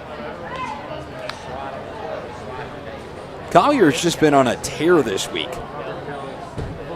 He's 10 for 23 with 4 doubles and a triple. No pitch. Curveball misses high and away. Goes to 2-0. Well, even though they didn't get Silva at first on that last play, it does feel like things have kind of settled down a little bit for the Rockers. They got that first out of the inning. Just feels a little more manageable now. 2-0 pitch. Curveball. Called the strike on the outside corner. Count goes to 2-1.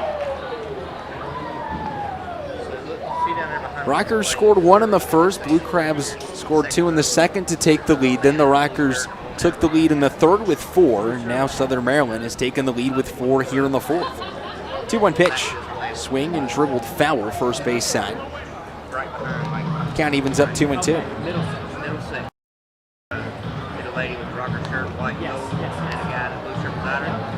Jovan Rosa on deck. Osby.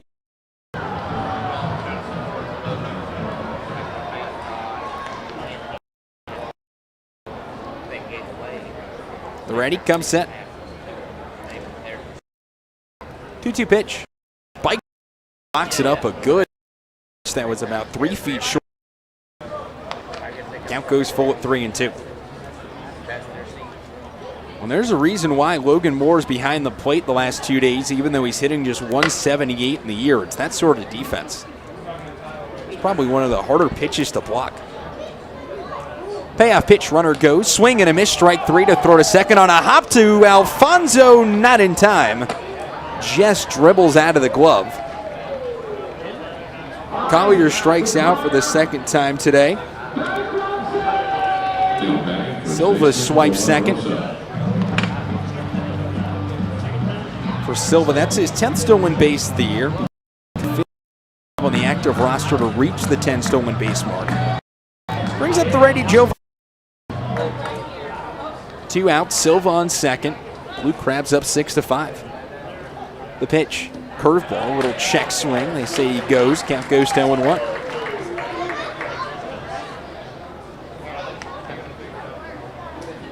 Right-hander up in the bullpen for Southern Maryland now.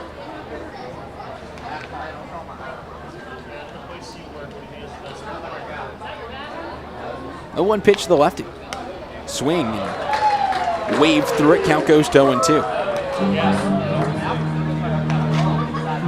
Gross is up from the right side, not a lefty. There's a lefty on deck and Alex Crosby.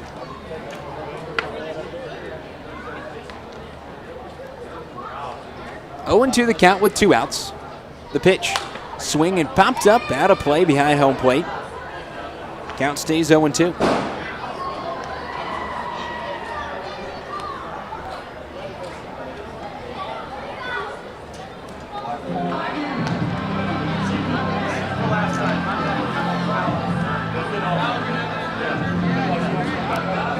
Righty comes set at the belt.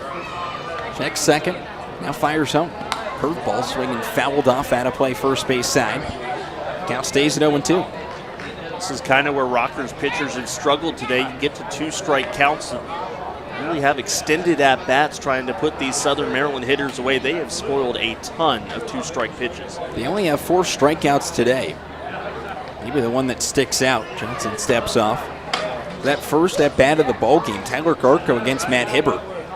Hibbert fouled off multiple pitches into a 10-pitch at-bat to start things off, and Garko, really how the day went. 0-2 pitch, curveball swing and rolled over third base side. Russell ranges over, grabs it, slings it to first in time, and Joe Johnson gets out of it. Only problem is first 4 in the inning reached, and all 4 of them scored. Blue Crabs take the lead. 4 runs, 3 hits, no errors, 1 runner left on base. Blue Crabs take the lead. It's now 6-5 through 3.5 on the Rockers Baseball Network, driven by Van York Auto. Tonight's T-shirt toss brought to you by Carolina Kia. Unique service that we with no further than Carolina Kia. Rocker fans, are you looking for a T-shirt? You better try those Rockers T-shirt with T-shirt toss.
It's turning into a bullpen day for both teams. Patrick Baker now into the ball game. Carl Bryce is out, bottom of the 4th inning. Rockers trail 6-5. Carl Bryce's day is over after 3 innings, 5 hits, 5 runs. Only 1 of them earned, 2 walks and 2 strikeouts. Throws 57 pitches. And in comes the righty Baker. Baker 3-2 on the year, 5.36 the ERA. This is appearance number 33. He has made 3 starts, but it's mostly been out of the bullpen this year. 33 walks, 55 strikeouts. Opponents hitting 283 off of him. He's been solid this year. One of those guys that doesn't do anything particularly great, but does everything well enough to be serviceable, and a solid reliever this year in the Atlantic League. On a 6-5 game, when you know you're going to have to string together at least 6 innings out of the bullpen, you can give 1 to Burseño, 1 to Latos. You got to find a way to get through the other 4. Bottom of the order up, Logan Moore to start things off. Then it's the top, Michael Russell, Michael Martinez, and Quincy Lattimore. The day is also over for Alex Crosby. DH today, going 0 for 2 with a strikeout and a flyout. He's the man that's set to lead off the next inning. So this is just a 1 inning appearance from Baker here in the 4th inning. actually looks like they've made a defensive change. Crosby will be at third base now. See Tucker Nathan's out there. That'll make a little more sense. Tucker Nathan's has been absolutely electric today.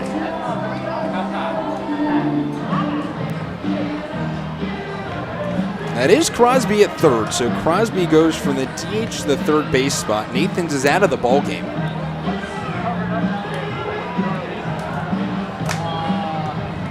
And up to the plate comes Logan Moore. Big innings for the Rockers. Down 6-5 to the Southern Maryland Blue Crabs in a must-win game. First pitch, fastball misses high and away, 1-0.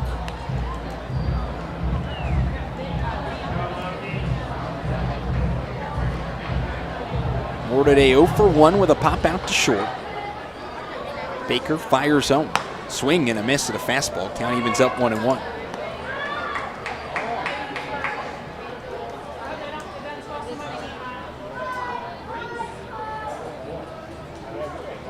One pitch.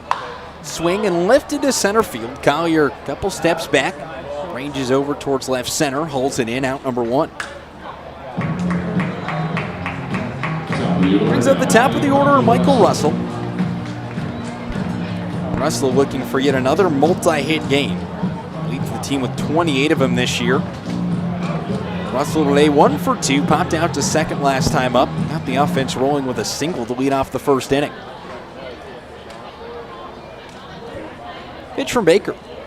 Fastball, dots the outside corner, called strike 1 to the righty. The one good thing for High Point's offense today, the hits and the guys reaching base have kind of been strung together. It's not been one here and one there. It's one following another. The pitch. Curveball misses high. Count evens up 1-1.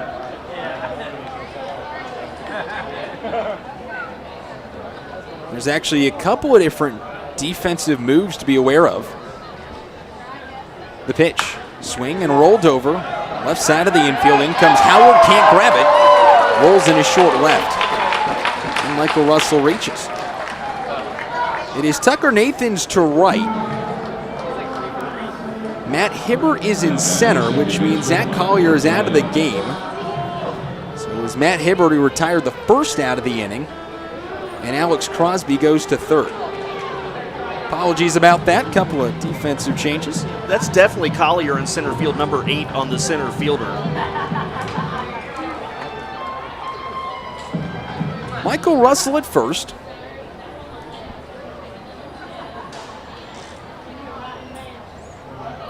Martinez up from the left side. The pitch, fastball, misses away. Count at 1-0.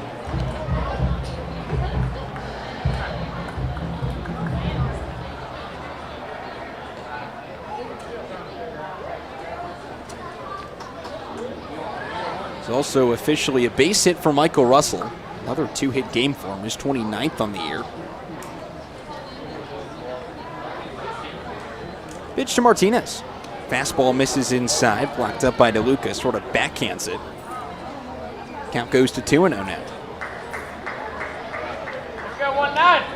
So it looks like the pitcher spot is in the number 1 spot in the lineup. Hibbert is out now. Nathans has gone from third to right, and the pitcher spot is in the number 1 spot in the lineup. Apologies about that, so we'll set the new defense in a moment. First, the pitch from Patrick Baker. Sets the letters. 2-0 pitch. Fastball high and away. Count goes to 3-0. Cesar Trejo's in left. Zach Collier in center. Tucker Nathan's in right. Third to first round the infield is Alex Crosby, Jordan Howard, Ruby Silva, and Jovan Rosa. Joe DeLuca behind the plate. The pitch. Fastball misses inside. Ball 4. Taking second was Russell. Doesn't matter. That's a Rocker stolen base brought to you by the UPS Store. Wait a minute. Apparently not ball 4. I've got ball 4. Must have been called a strike. Russell takes second. And our apologies. This has been a wild inning. 21st stolen base of the year for Russell. Third of the day for the Rockers. The 3-1 pitch. Swing and a little bleeder. Howard goes over in the shortstop hole. Makes the catch. There's out number 2.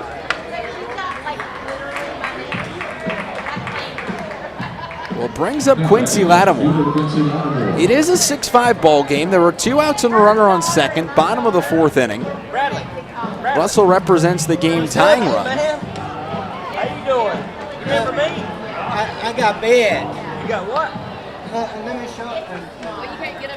Lattimore up from the right side. 1 for 2 today, struck out in the first, singled up the middle in the third. Rutgers could use that right about now. I don't know, buddy. The pitch. Fastball misses high out of the zone, count at 1-0. I'll be back in a minute, buddy. See you, buddy.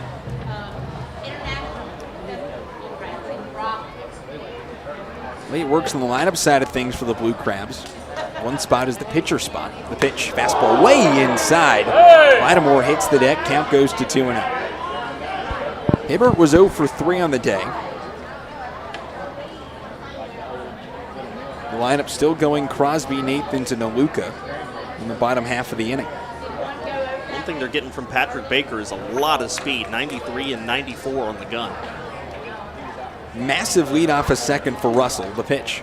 Fastball misses away, and the count goes to 3-0.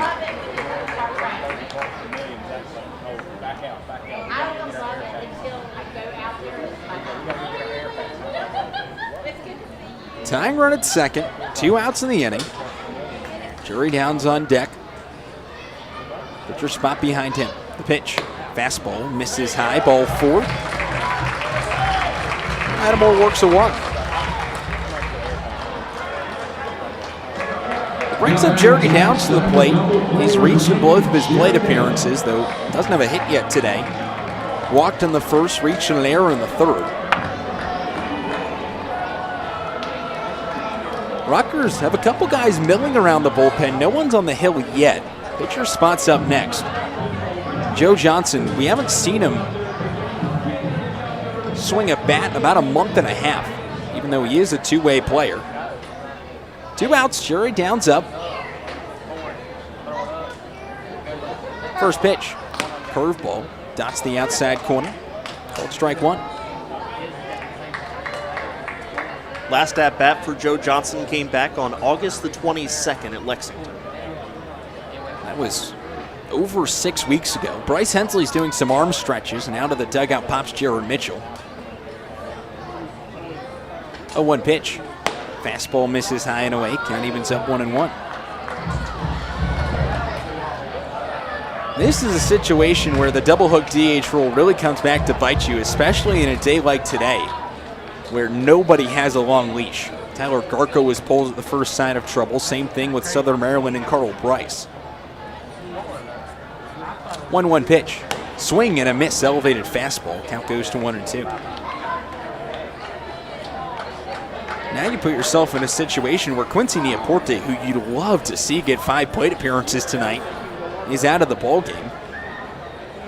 You have to do the same thing with Southern Maryland and Matt Hibbert, who, even though he's 0 for 3 today, came into today 5 for 15 on the week.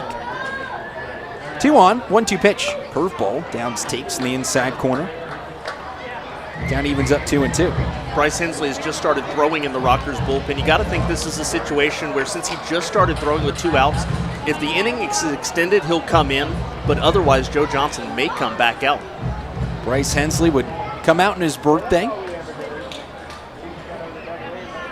2-2 pitch. Swing and looped into shorts left center field. Collier comes in, over comes Trejo, and neither of them can make the catch. The ball bounces away. Tying run scores. Lattimore around third. The throw goes into second, and it's a wild and wacky double for Jerry Downs to give the Rockers a 7-6 lead, and the lead changes for the 4th time today.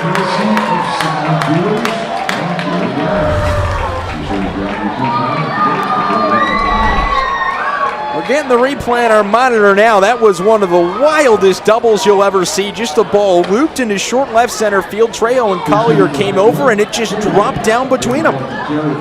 And while the Rockers grabbing the lead is the most important thing, also a nod to Jerry Downs, the first Rocker to ever hit the 80 RBI mark. 2 ribbies for Jerry Downs there. Notches just his 2nd hit of the series. RBI 79 and 80. go sit down and rest, all right? Brings up Jared Mitchell from the left side. I'm right here, buddy. A bit of If you got insurance shit, stands come on see me. I second. will. All right, buddy. It's a 7-6 ball game here in the fourth inning.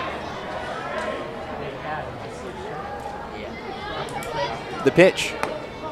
Mitchell takes, called a strike on the inside corner, 0-1. Mitchell on the year batting .238, 379 the OBP, 805 the OPS, about 15 points below league average. He's had a tough week, 1 for 12 with 6 strikeouts. 0-1 pitch. Swing and fouled off into the netting. Third base side, count goes to 0-2. Maybe not quite to the same extent, but this is starting to feel like that Gastonia-York game from earlier today where teams are practically scoring at will. 4-7-6, Downs at second, 2 outs in the inning. 0-2 the count. Baker trying to get out of things.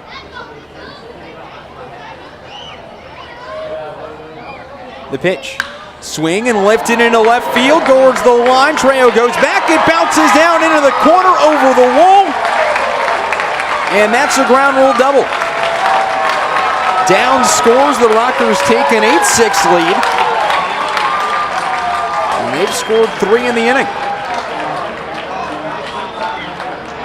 It was a ball that tailed towards the line, took one hop, went off. There's sort of a red wall that sits out of play. Hit that, deflected back into play. Either way, a ground rule double for Jared Mitchell. The Rockers have scored 3 runs in the inning. They've scored 7 runs in the last 2. And up comes Jay Gonzalez with Mitchell on second, still 2 outs. The most impressive thing about that, all 7 runs have come with 2 outs in the inning. 4 of them came at the expense of Ruby Silva, letting the third inning keep going. First pitch to Gonzalez. Takes the fastball, called to strike, counted 0-1. Gonzalez up from the left side, 0 for 1 today. Walked last time he was up, came around to score in the third inning. This game has just been nuts. 0-1 pitch. Swing and a ground ball right into the glove of Baker on the mound. Charges to first, flips it there.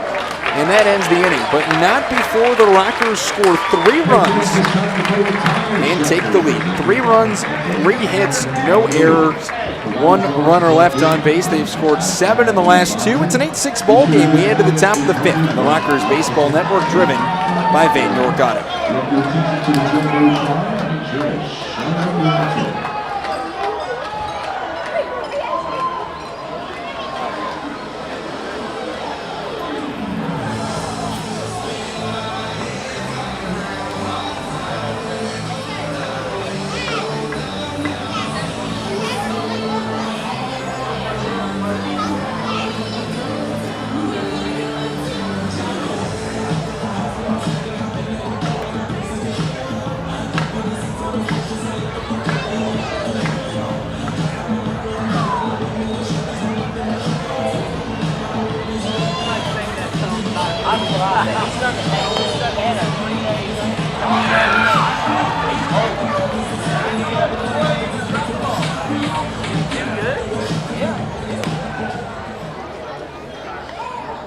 Hey fans, did you know that you can secure your 2022 Rockers season tickets for only a $100 deposit?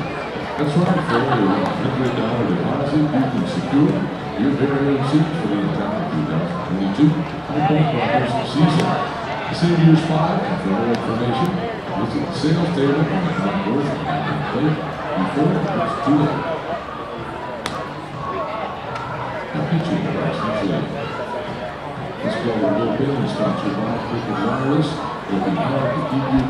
Top of the 5th inning, welcome back to the wildest game of the year for the High Point Rockers. Joe Johnson done after an inning. Gives up no runs on a hit, no walks, 2 strikeouts. Rockers have an 8-6 lead in the top of the 5th inning. It's Alex Crosby, Tucker Nathans, and Joe DeLuca, the first 3 up against the new man on the hill, lefty Bryce Hensley. Hensley comes into today 6-9, 6.22 the ERA. This is appearance number 24. It's just his 4th appearance out of the bullpen this year. 105 innings pitched, 33 walks, 50 strikeouts. Opponents hitting .320. And then Joe DeLuca, the switch hitter, comes up from the right side. Hensley, the birthday boy today, turns 26 years old. Native of Asheville, North Carolina. Crosby steps into the box, 0 for 2 today. First pitch. Fastball. Cold to strike on the inside corner. Count goes to 0-1.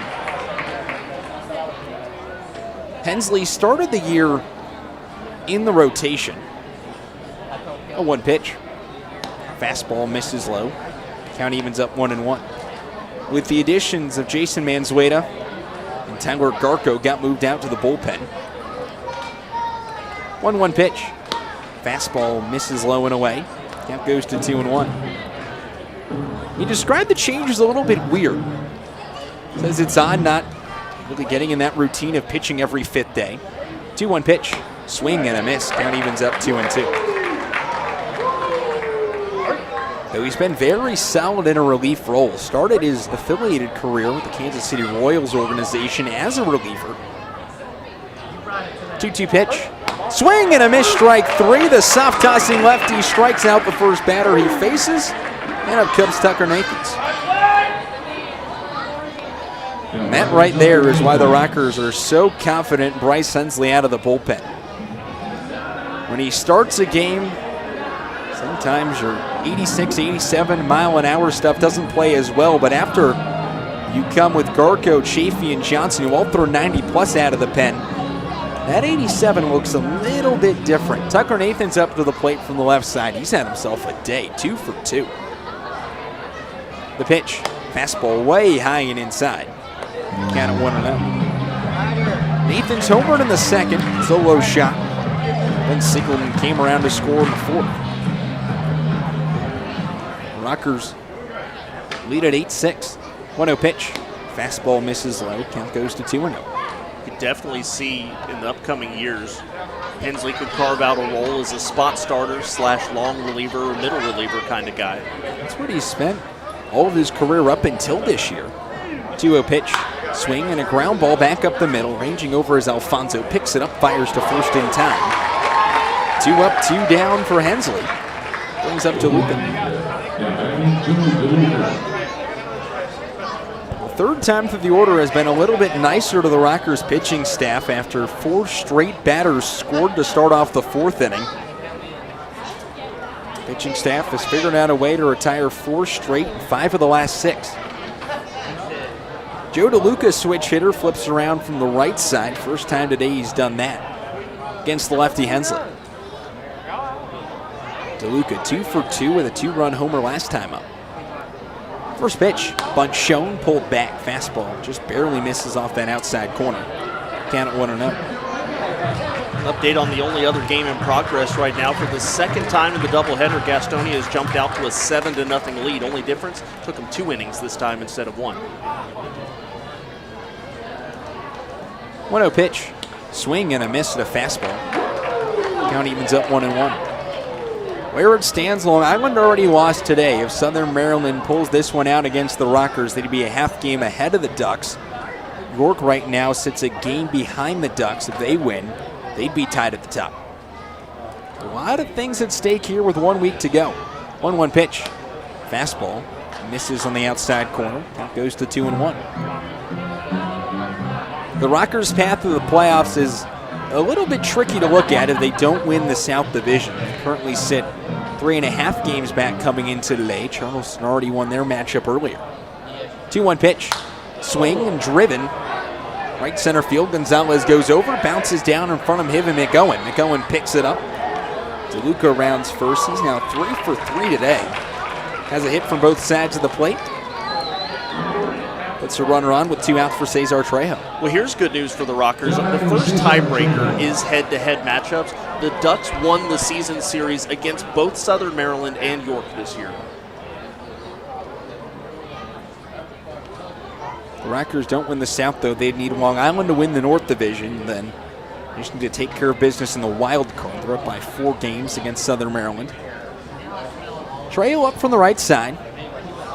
The pitch, fastball. Just misses on the outside corner. Count at 1-0. Trejo today singled in the second, walked in the 4th. It's his first start since being traded from the Rockers to the Blue Crabs. 1-0 pitch, curveball, cold to strike at the letters. Count evens up 1-1. at least his first start against his old team at his old ballpark. A place where he could not figure out how to get a hit this year. He hit .345 on the road with the Rockers, and at home had an average that was just barely above 100. 1-1 pitch. Swing and a ground ball back up the middle, base hit center field. DeLuca advances to second. Gonzalez picks it up. And all of a sudden, 2 out runners are on the bases. 2 on, 2 out.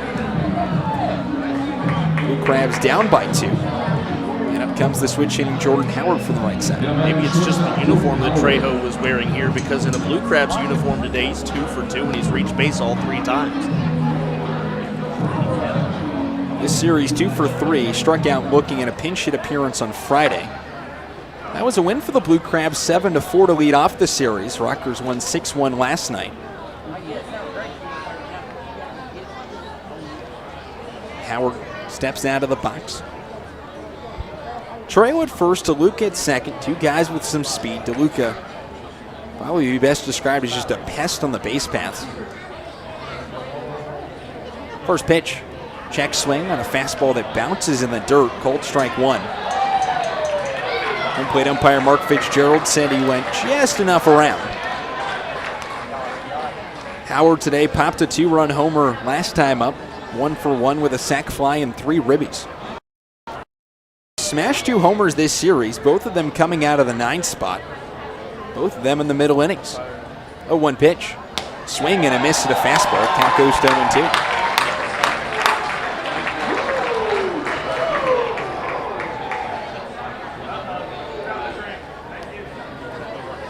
Howard back in the box from the right side. Lefty Hensley comes set at the letters. 0-2 pitch. Swing and a miss, strike 3. Got him on the changeup. Howard down swinging. And the tying runs are stranded on the base paths. No runs, 2 hits, no errors, 2 runners left on base. The Blue Crabs have tallied a hit in every inning. They have 11 at 8 through 5. Only problem is they've allowed 8 runs. 8-6 Rockers lead through 4.5. We're back after this. The Rockers Baseball Network, driven by Fade Organa.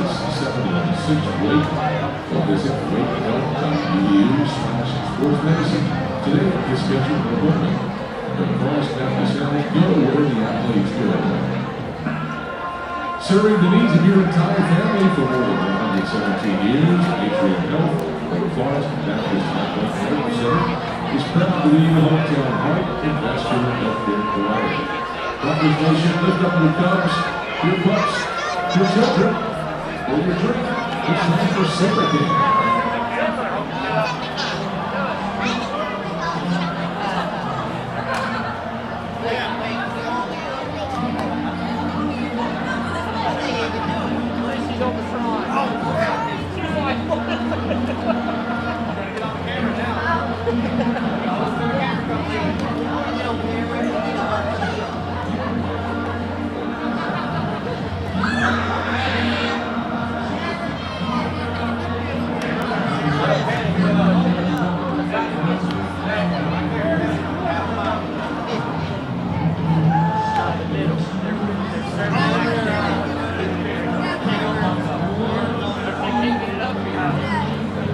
We've had 4 lead changes, 14 combined runs, and 19 combined hits, and we're just halfway through this one on a Sunday night. David Blake alongside Kendrick Fruits. Rockers lead the Blue Crabs 8-6. It's James McOwen, Giovanni Alfonso, and Logan Moore, the 3 due up for the Rockers. Lefty, righty, lefty against the righty Patrick Baker.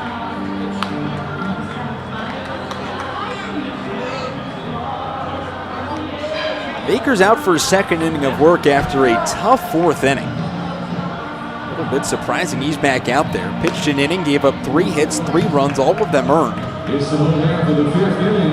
Gave up a walk and also gave up the lead.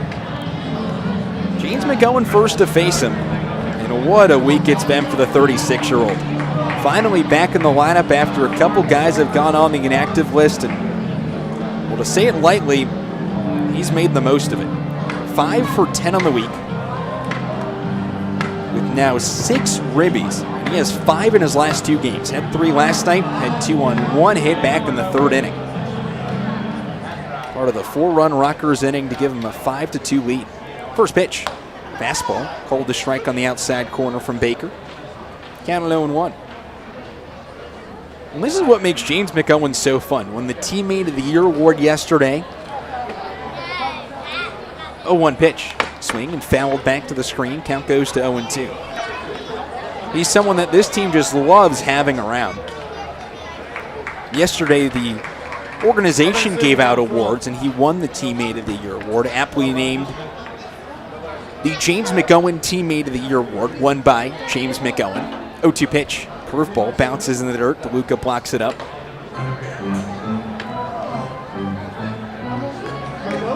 Well, how can you not love him? Someone who, before this year and not played since 2018,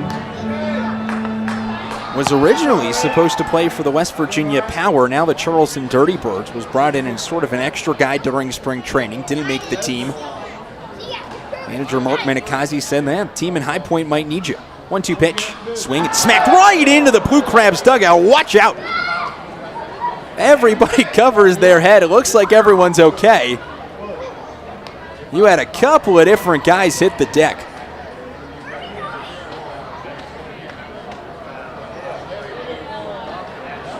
McOwen steps back in. It was a scary sight. Waited until just about the last moment to smack it foul. And now everybody is watching the game from below the railing in the Blue Crabs dugout. 1-2 pitch. Swing and a miss, strike 3. Elevated fastball high and away in the zone. McOwen strikes out, first out of the inning. Brings up Giovanni Alfonso. But McOwen, after being told to get down to High Point, has been a mainstay with this team. Brings up the righty Giovanni Alfonso, 0 for 2 today. First pitch from the righty. Swing and a ground ball. Right side of Howard, picks it up, throws high to first. The throw is up. Rosa gets it, is able to tag Alfonso on the way down, and that's out number 2.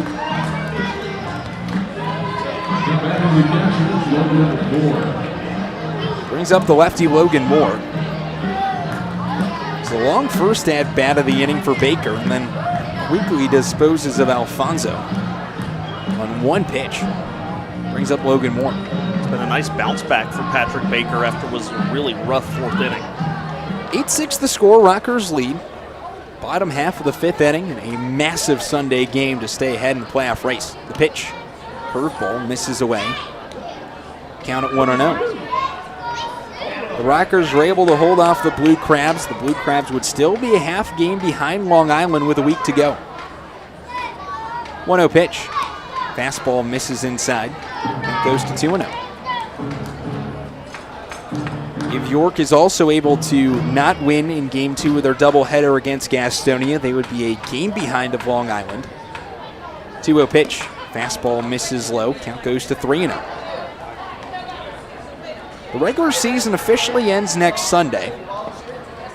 Every team will have played 120 games. The playoffs then start on Monday. Best of 3 series. 3-0 pitch. Moore watches the fastball, misses down and away.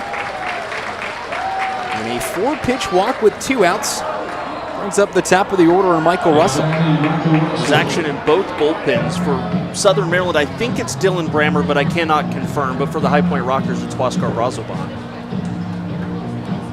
You can check that off the things we haven't seen this year. Huascar Brazoban in the 6th inning. With the off day tomorrow, managers are pretty much free to empty everybody out of the bullpen. Russell up to the plate. First pitch. Fastball dots the outside corner, called strike 1.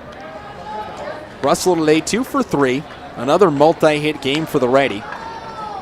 He now has 29 of them on the year. More than anyone else on this Rockers team. The righty fires home. Fastball dots the outside corner, and quickly Baker's got Russell at 0-2. It is unbelievable what Michael Russell has done this year. He missed 6 weeks due to a broken jaw and still leads the team in average, leads the team in multi-hit games.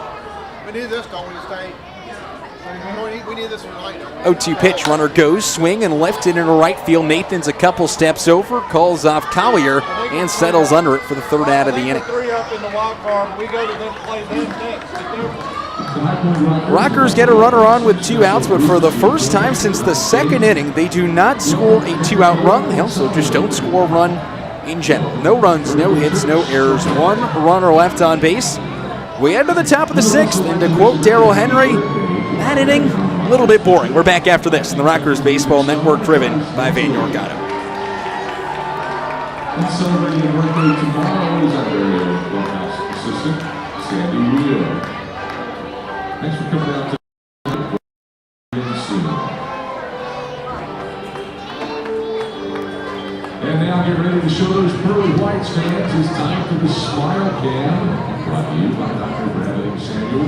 You do the great dentist, 12 hours, 446-883-2316, or visit www.bradleysamuel.com. Dr. Bradley Samuel, the official dentist of the Iowa Rockers. Now, between Moscow and Russellville. This ball will open is sponsored by Cricket Wireless. To keep you connected and safe, get your Cricket service today.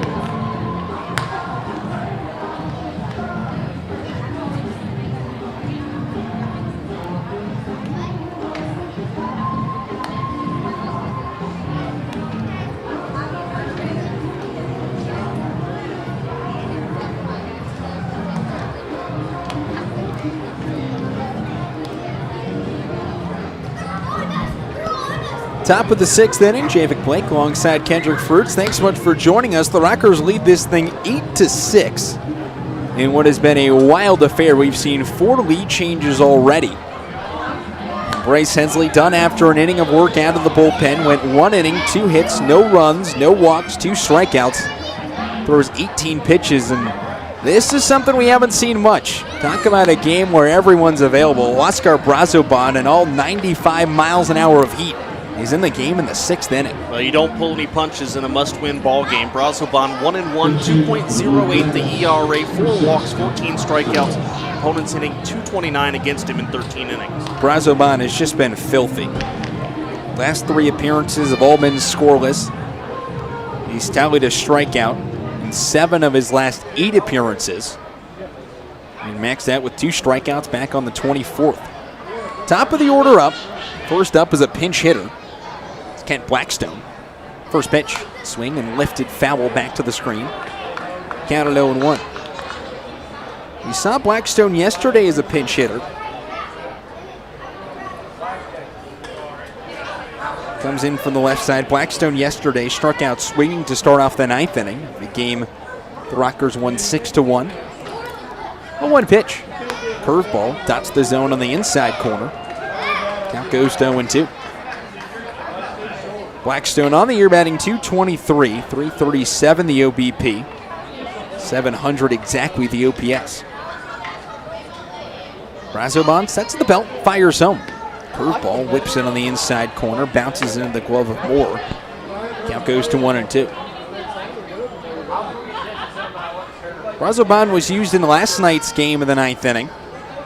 Registered 97 on the gun, fastest pitch we've seen this year. The pitch, swing and a miss. Wasn't 97, how about a little floater of a curveball? Strike 3 on the outside corner. First out of the inning brings up Ruby Silva.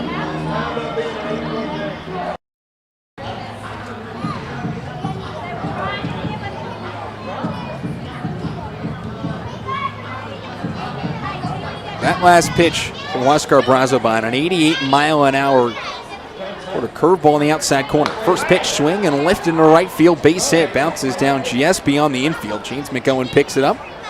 And it's a 1-out single for Ruby Silva. He's now 2 for 4 on the day and brings up the lefty Zach Collier.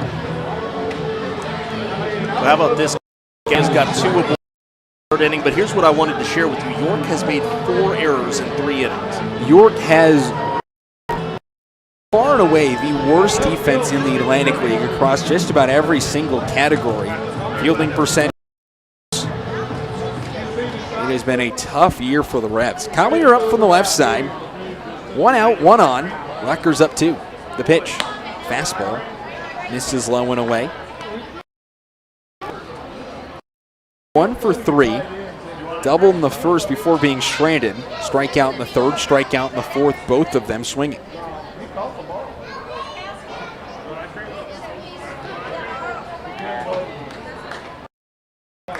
1-0 pitch. Swing and dribbled off his back foot. Rolls up the third baseline. Count evens up 1-1.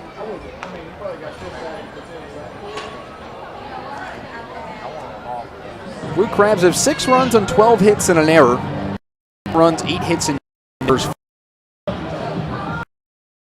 Win today would ensure that they over both halves this year. 30-20, 30 and 22 today. The third game of the second half. They still got after today. Their standard 6 in a week, and then a double if needed. It'll be Saturday in Lancaster. 1-1 pitch. Fastball. Called a strike on the outside corner. It goes to 1-2.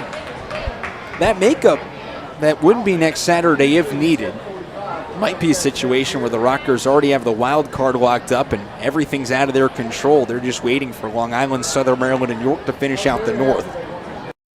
Makeup of the game that got rained out last week. 1-2 pitch, runner goes, swing and a ground ball over the glove. Down the right field line into the corner. Silva rounds second, now rounds third. McOwen picks it up out of the corner. The throw comes into Downs, he holds it. An RBI double for Zach Collier. His second double of the day, and all of a sudden this thing's not done yet. It's 8-7. Well, you knew the way these offenses were playing that there was no chance of anything being one-sided today. Collier is 51st run batted in of the year. And out to the mound comes Jamie Keefe and the entire Rockers infield. The first two things I noticed, nobody's in the bullpen, but also Joe Geck did not go out with him, so it's not an injury situation, which is good. Keefe looking around, talking to a couple of different guys. Ends the conference. 1 out in the inning. 8-7 the score in the top of the 6th inning. It has been a day of wild baseball across the Atlantic League, and this game is no different. This might be the most back and forth one we've seen so far. Lexington earlier blew a 5-0 lead against Charleston, ended up losing that 6-5. Took that 8-5. 3-1 walk-off homer for the Dirty Birds. Jovan Rosa comes up from the right side. The pitch, swing and a ground ball, third base side. Russell waits back on it, gets it on a hop, fires it across the infield in time. Rosa grounds out to third for the second straight AB. That brings up Alex Crosby. Worked out well for the Rockers. It was a ground ball to third base. You keep the runner over there at second. Crosby today 0 for 3, 1 for 11 in the series. The Blue Crabs just need somebody to come through with runners in scoring position. Try and tie this thing up. They're 1 for 6 today in the situation. Crosby up from the left side against the righty Brazoban. 8-7 score, 2 outs, top of the 6th. The pitch, fastball, misses low and away, 1-0. Crosby this year batting .308 with runners in scoring position.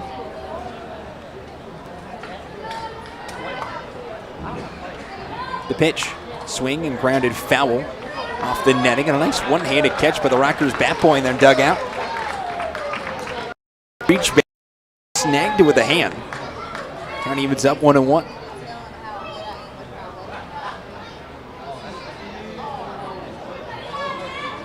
Blue Crabs today already have 13 hits through 6 innings. 1-1 pitch. Swing and a ground ball up the first baseline. Over comes Brazoban. It bounces foul. The count goes to 1-2. Now a situation where Brazoban is just 1 pitch away from getting the Rockers out of it.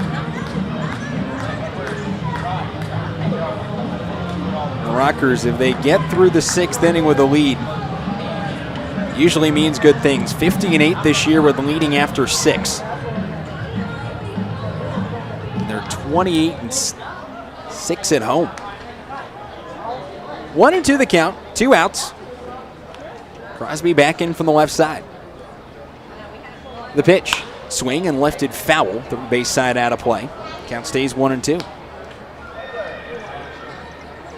On deck is Tucker Nathans. Behind him, Joe DeLuca. Bottom half of the shoulder has got things done today. Nathans, DeLuca, and Trejo all with multi-hit games. Jordan Howard at the bottom of this order. Chipped in with a 2-run homer. 1-2 pitch. Fastball bounces into the glove of Moore. Count evens up 2-2. Well, Southern Maryland this year, 14-10 in one-run games. Rockers playing an even 500 ball at 14-14 in those contests. Rockers would love to turn it around, though. They've lost 5 straight one-run games, almost all of them coming to Charleston. 2-2 pitch. Swing and a miss. Crosby just waves at a fastball about a foot off the outside corner, and Oscar Brazoban gets it done. Blue Crabs score 1 run on 2 hits, no errors, 1 runner left on base. They've tallied a hit in every inning. They've put 7 on the scoreboard, and they trail by just 1 through 5.5. Rockers lead at 8-7. We're back after this. The Rockers Baseball Network, driven by Van York Auto. In honor of those who have left some home. Please rise if you are currently serving or have served in the United States Armed Forces.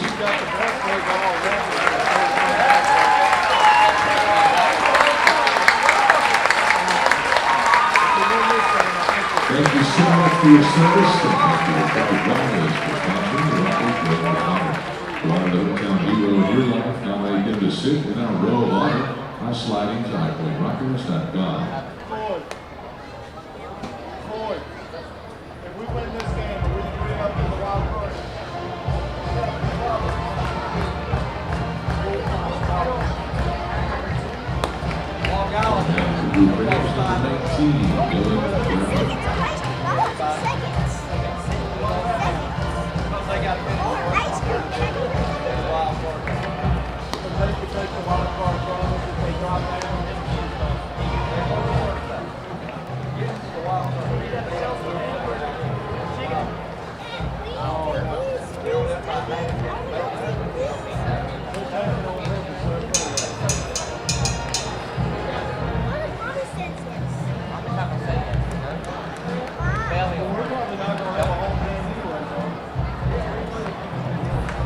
Bottom of the 6th innings, Rockers lead things 8-7 over the Southern Maryland Blue Crabs. Javik Blake alongside Kendrick Fruits. Patrick Baker done for the day after 2 innings, gives up 3 hits, 3 runs, all of them earned 2 walks and a strikeout, throws 38 pitches, and hands it over to Dylan Brammer.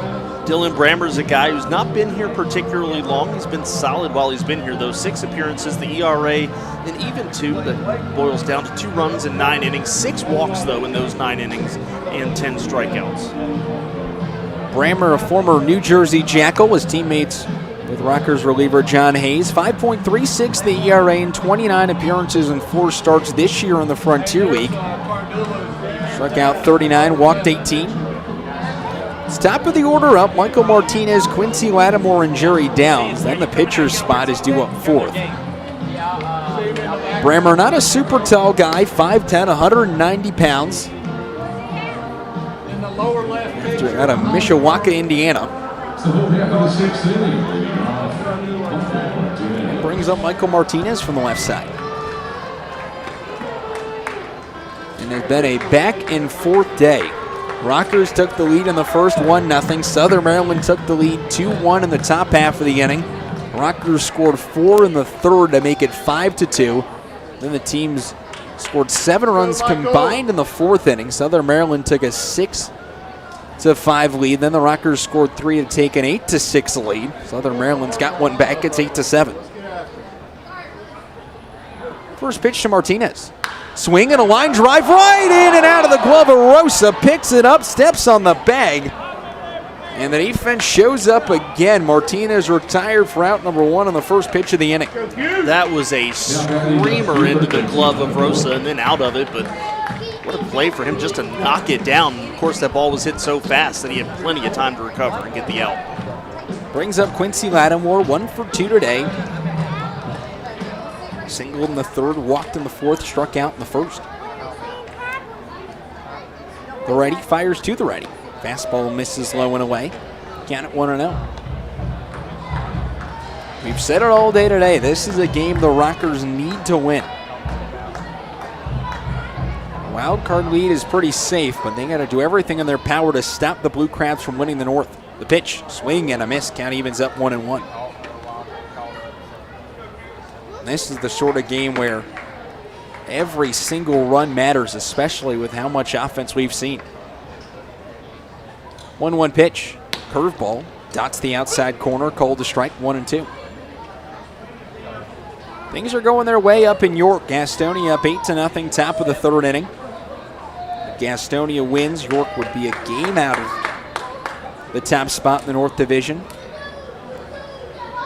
With Charleston winning today, the Rockers' chances of the South Division are becoming ever so slim. Even with the win today, they'd be 3.5 back, with the Rockers having 7 to go. Charleston has 6 left.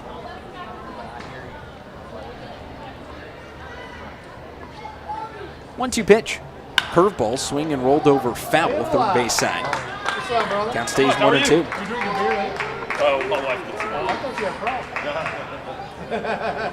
Rockers win today would also keep Southern Maryland a half game behind the Long Island Ducks. Blue Crabs would have 7 to go. Ducks would have 6 left. I'm liking this the band out here. I think it's cool. Yeah, shame it's the last game. Brammer looks at the ball in his glove. Now picks up the leg, fires home. Swing and a ground ball, third base side, behind the bag. Crosby backhands it, throws across the infield to throw to first in time.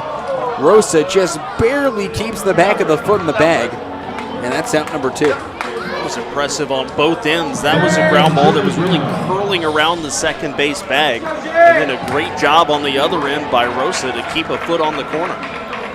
Brings up the lefty Joey Downs. 2 outs, nobody on. Rockers lead at 8-7 in the 6th. Downs today 1 for 2. Walked in the first, reached an error in the third, and gave the Rockers the lead with a 2-run double in the 4th. First pitch, fastball, called a strike on the outside corner, 0-1. Looks like the right-hander in the Rockers bullpen is John Hayes. John Hayes and Kyle Halbon, the 2 most rested guys in the Rockers bullpen. 0-1 pitch. Curveball, swing and popped foul. Third base side out of play. Count goes to 0-2. And that's my fault. It's actually Ryan Dull in the bullpen. Ryan Dull pitched yesterday for the Rockers. He's not as well rested as Hayes and Halbon, but those are 2 guys you can use in the 8th and 9th inning. Bottom of the 6th inning. Brammer trying to get out of it. Keep this a 1-run ball game for the Crabs. 0-2 pitch. Curveball, swing and looped foul out of play. Third base side. Count stays 0-2. Now you're ready, Jerry. Pitcher's spot is on deck. Stuart Levy's got a bat in the on-deck circle. That spot today has been good for the Rockers. Combined 2 for 3 with 3 RBIs between Neaporte and Mitchell.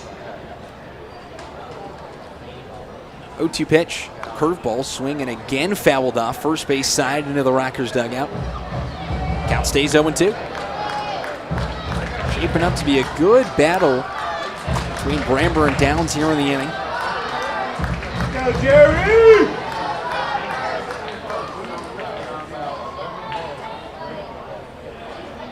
Hit that guy running. 0-2 pitch. Swing and again fouled off out of play, third base side. We'll do it again.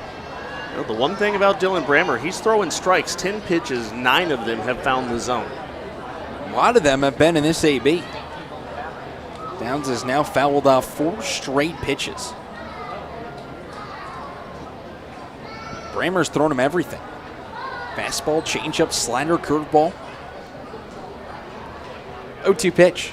Fastball high and away. Count goes to 1-2. Fastball is topped out at 91 miles an hour. The average hovers right around the 90-mile-an-hour mark. Righty-lefty matchup. Brammer kicks and fires home. Swing and Downs fouls it off with the front foot. Count stays 1-2. We'll do it again. The lengthy at bat just gets lengthier. We're about to see pitch number 7 of the at-bat. Brammer gets a new ball, back to the mound.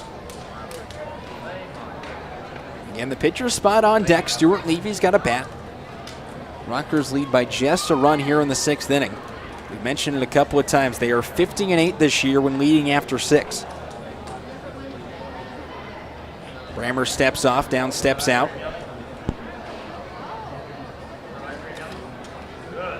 Digs back in from the left side.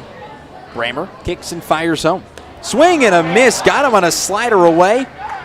DeLuca throws to first, finishes the strikeout, and it's a 1-2-3 inning for Dylan Brammer. After the Rockers take the lead in the 4th, they haven't had a hit since, and only one runner has reached base. Blue Crabs pitching staff retired 7 of the last 8. The Rockers, no runs, no hits, no errors, nobody left on base. Rockers lead at 8-7 through 6, and for the final 3 innings of the home slate in the regular season for 2021, Kendrick First, your play-by-play when we return on the Rockers Baseball Network, driven by Van York Auto.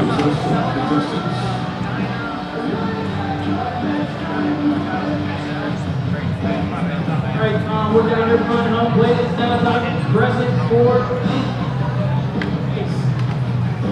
Well, we have Julian from New York City, Iowa University, and Gabby just down the road in Thomasville. All right, Gabby's got some fans out here tonight.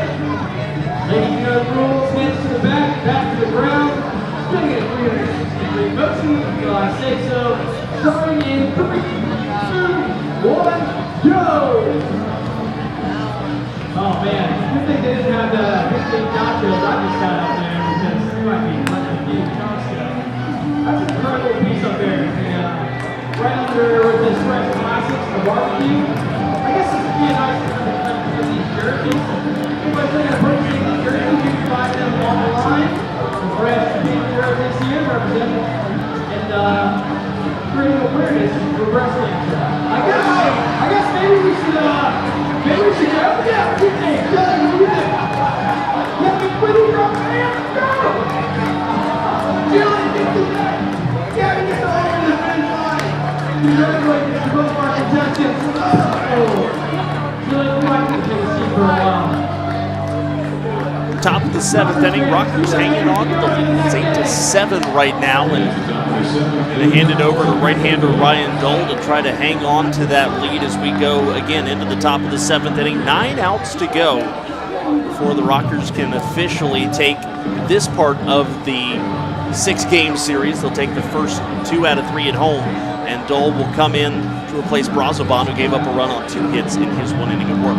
Dole, 14th appearance, 3.55 the ERA in 12 2/3 innings of work, 3 walks, 20 strikeouts. Opponents hitting exactly 200 against him. It's going to be Nathans, DeLuca, and Trejo, the 3 scheduled hitters, and Dole's first pitch, a slider at the knees. According to home plate umpire Mark Fitzgerald, just below the knees, ball 1.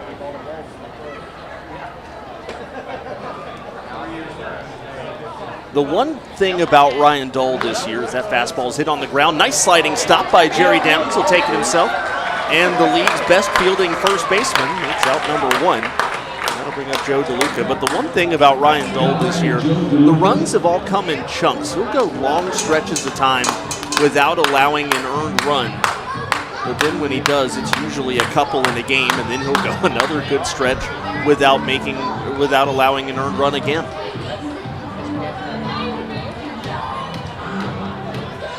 Brings up DeLuca, who is having himself a day, 3 for 3, including a home run and 2 runs batted in. He is responsible for 3 of the Blue Crabs' 13 hits. Rockers have 8 runs on 8 hits. 1 out, top of the 7th inning.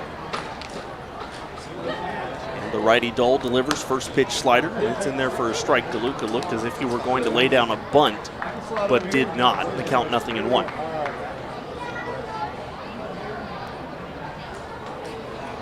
The bottom part of the lineup, the bottom 4 hitters for Southern Maryland, is responsible for 6 of their 7 runs tonight. They're getting a lot of production from the bottom. That pitch low, and the count 1-1 to DeLuca. Nathans, who grounded out to lead off the inning, 2 for 4. DeLuca at the plate, 3 for 3. Trejo is 2 for 2, and then Howard, All right, 1 for 2. Nothing crazy. Right-hander in the pen for Southern Maryland. And Dole delivers, swung on. That's a shot into right field. It's going to land in front of McOwen. The line drive single for DeLuca will bring up Trejo with 1 out in the 7th. Hit number 14 now for Southern Maryland. Now batting, Cesar Trejo. Trejo comes up now, hitting at 281.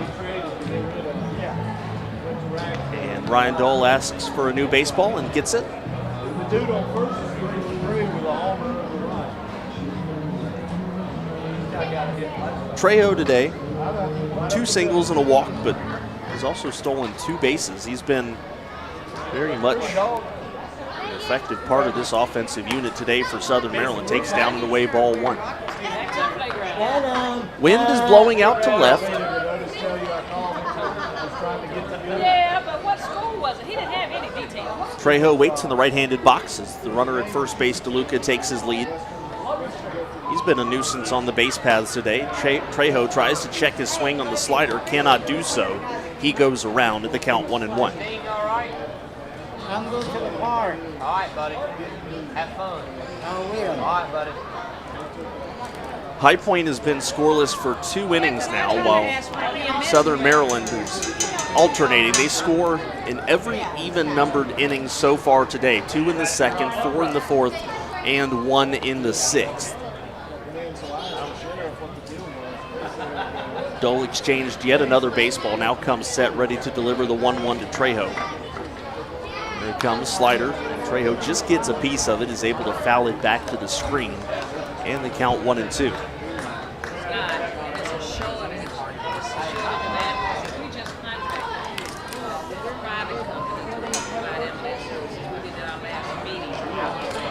Third base coach Ray Ortega flashing the signs to Trejo. First base coach Joe Walsh. Here comes the 1-2 to Trejo. Dole kicks and fires fastball. Swing and a miss. That's strike 3. Goes with the slider and then goes back to the fastball, and that's what retires Cesar Trejo. Ryan Dole hitting 92 with the fastball. Highest pitch of the night was the last inning by Brazoban, 97.6. The batter is Jordan Howard, sac fly and a 2-run home run and a strikeout, so he's got a nice 3 RBI game from the bottom of the lineup today. Dole comes set, first pitch coming to Howard. Slider, swing and a miss on a pitch that was almost on the ground before it crossed the plate. Rockers have shifted a little bit over towards the first base side. Russell is playing about a third of the way off of the left field line towards second base. Here comes the 0-1. High fastball from Dole. The count 1 ball, 1 strike. Top of the lineup is due up should we get around to it. And it's Josh McAdams with the bat in the on-deck circle. Knew we'd see him at some point today. Here comes the 1-1. Swing and a miss. Back to the slider goes Dole, and again, Howard chases one down out of the zone. That's the big thing about having Josh McAdams on your bench. Even though he's struggled, that is a big guy to have off the bench. It's very daunting for an opposing manager knowing he's lurking there somewhere. Rockers don't really have that luxury with Field and Cardullo not here today, and Jared Mitchell already being used. The 1-2, slider down and in, tried to get Howard to chase it. He did not. Howard went down to the ground as if it hit him, and it looks like it must have. And now Jamie Keefe's going out to talk to him. The home plate umpire never awarded him first base, it didn't look like.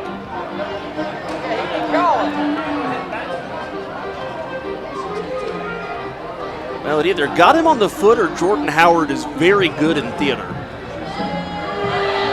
So we'll go down to first base as the Boo Birds come out.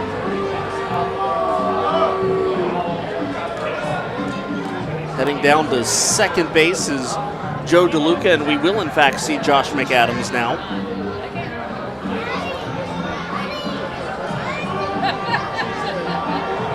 McAdams has set career highs in home runs and RBIs this year for the Blue Crabs.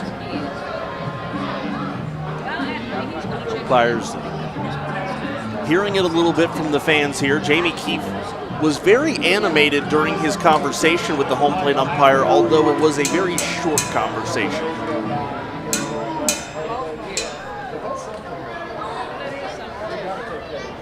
That may come back up again if Southern Maryland is able to score this inning. That pitch a called strike to McAdams, count 0-1.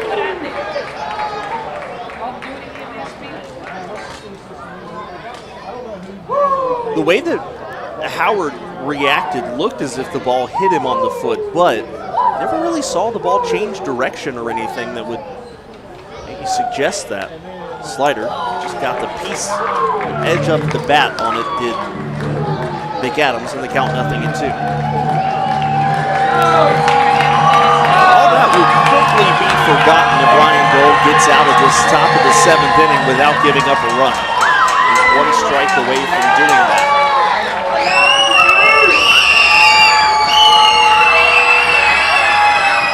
Fans are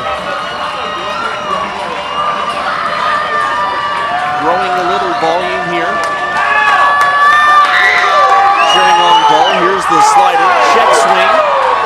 McAdams did not go with the count 1-2. Runner at second base is DeLuca. Runner at first base is Howard. A ball and 2 strikes.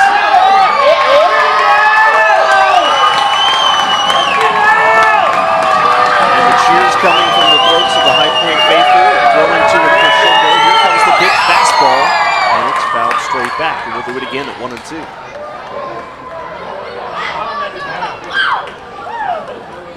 I'd say this is one of the best Sunday crowds we've had this summer. Dole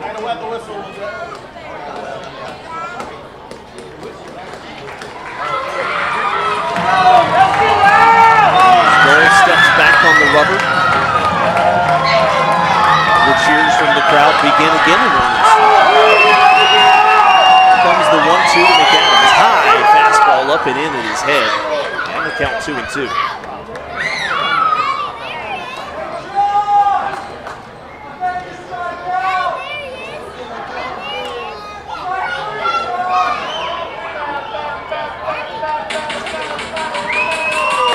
Dole comes set. Here comes the 2-2 to McAdams. Slider. Gets a piece of it, foul. This goes down the third base side and trickles down towards the Southern Maryland bullpen, where it's snagged there by whoever the pitcher is that's protecting catcher Bronson Butcher. The pitcher's wearing a sweatshirt, so I don't know exactly who it is. The count, yet another 2-2 coming here to McAdams.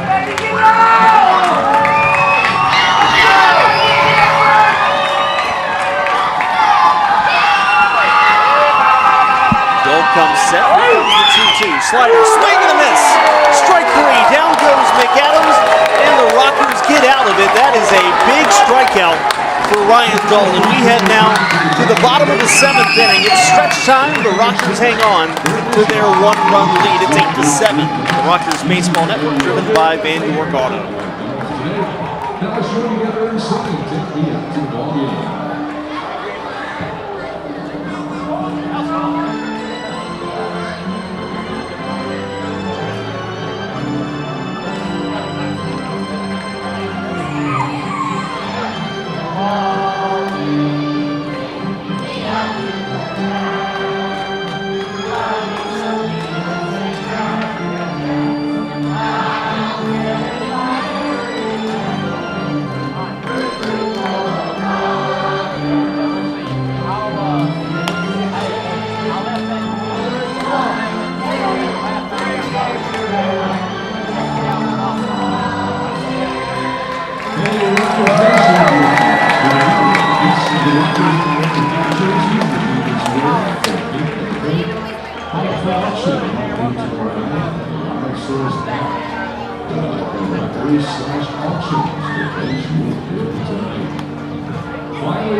This Sunday is Age When the Bases Day. For specific instructions, in a few moments, kids, we are going to have you running the bases at the conclusion of today's event. Well, the foray into each respective bullpen is getting deeper and deeper. While the Rockers have Jamison McGrain up in the bullpen, the Southern Maryland Blue Crabs, after Brammer pitched an inning, striking out one, they'll turn it over now to right-hander Dalton Geekie. Geeky's 40th appearance of the year, 3.45 the ERA, 47 innings pitched, 21 walks, 50 strikeouts, 286 the opponent's batting average against. And although he's not been mentioned in the same breath as Andres Briseño or Matt Latos, he's been a very effective part of this Southern Maryland bullpen nonetheless. He's kind of the odd man out in terms of, just recognition in this bullpen, but the man deserves a lot of credit for the numbers that he has put up this year for Southern Maryland. In the bottom of the 7th, the Rockers will have the pitcher spot coming up to lead off. And Jay Gonzalez and James McOwens. Randy Norris with the bat. Last time the Rockers came up in the bottom of the 6th inning, Stuart Levy that had a bat. The pitcher spot was going to come up. Instead, Randy Norris, 224, 2 home runs, and 12 batted in.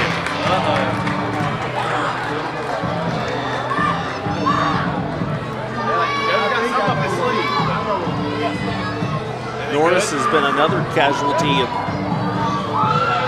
the mass influx of players recently between Neaporte and Russell's return from the injury list and Quincy Lattimore. Lost a little bit of playing time. First pitch, picks on it, hits a ground ball to second. Silva scoops it up, throws on to first in time. That's out number 1. Something's going on in the pitching kitchen. Bring up Jay Gonzalez. Jay Gonzalez today, 0 for 2, is also walked. Don't do it that way. 1 out, bottom of the 7th inning. Dalton Geekie comes set and delivers the first pitch to Gonzalez. Fastball, Gonzalez shows bunt, pulls back, but doesn't matter as it's called strike 1. Gonzalez from the left side, followed by another left-handed hitter, McOwen. We'll flip around to Giovanni Alfonso next. Here comes the pitch, and Gonzalez takes fastball inside, count 1-1. Sometimes those get called against Gonzalez. He sits kind of in close on the plate, and so sometimes he'll lift up his arms and the pitch looks like it's inside, but that's because of how close he is to home plate in his stance. Here comes the 1-1 from Geekie, and Gonzalez smacks a line drive left field side out of play in the count 1-2. Bit of a haze coming out from the right side of the ballpark to the left. Not sure what all that's coming from, but just see little, I don't know if it's smoke or what, but it's just kind of drifting lazily by from right field to left field. Here comes the 1-2. High fastball, easy take for Gonzalez in the count 2-2. It's too low to be a cloud. It just continues to come from our vantage point right to left. But if you look under the lights, and it's become a little hazy here. Here's the 2-2. Fastball. Gonzalez swings, line drive into left field. That'll get down for a base hit. Gonzalez, a big turn around first base, but has to put on the brakes as getting quickly to it was Trejo. An opposite field, 1 out base hit for Jay Gonzalez, and the Rockers have a man aboard. It's James McOwen, the batter. McOwen today is 1 for 3 with a 2-run double.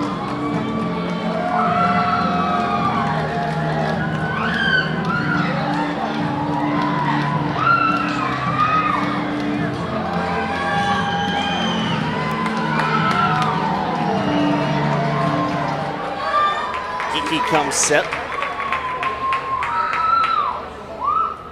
And And here comes the first pitch to McOwen. High fastball, takes ball one.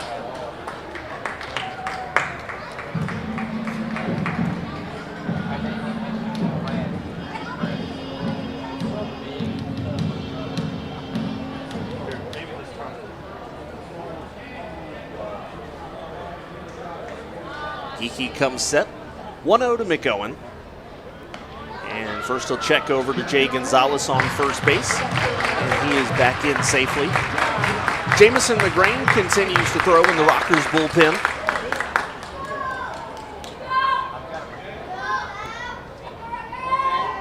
And here comes the 1-0 to McOwen. Geeky delivers, McOwen, ground ball, slaps it first base side. It'll go foul as it rolls into the High Point bullpen, and they count 1-1. Reese Corrales, who's standing there protecting Albert Gonzalez, watched it go by. It was more towards the playing field, fair territory, than it was towards the Rockers bullpen, so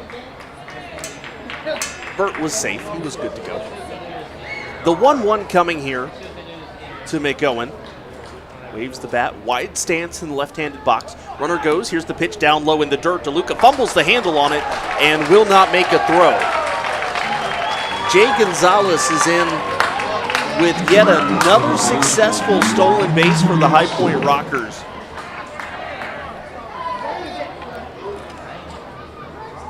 That is the fourth steal by High Point tonight.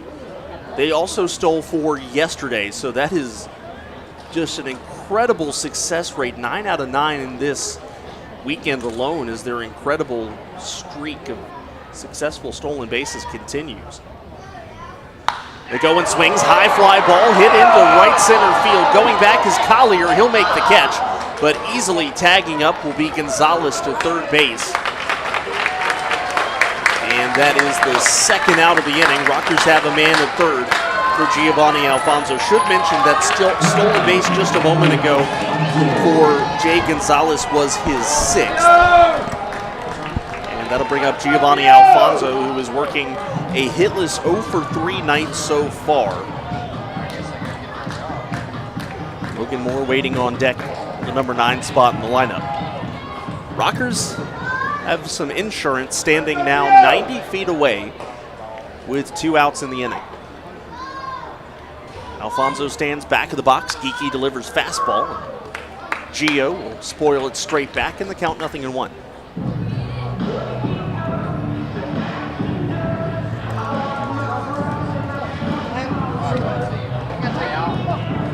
Now the Rockers here, you think, go McGrain in the 8th and Halbon most likely the 9th. Thank you, buddy. As Alfonso again fouls it straight back. This time loses the bat in the process. The bat falls straight down into the right-handed batter's box. Giovanni ends up in the left-handed batter's box by the time that his swing is over. Count 0-2.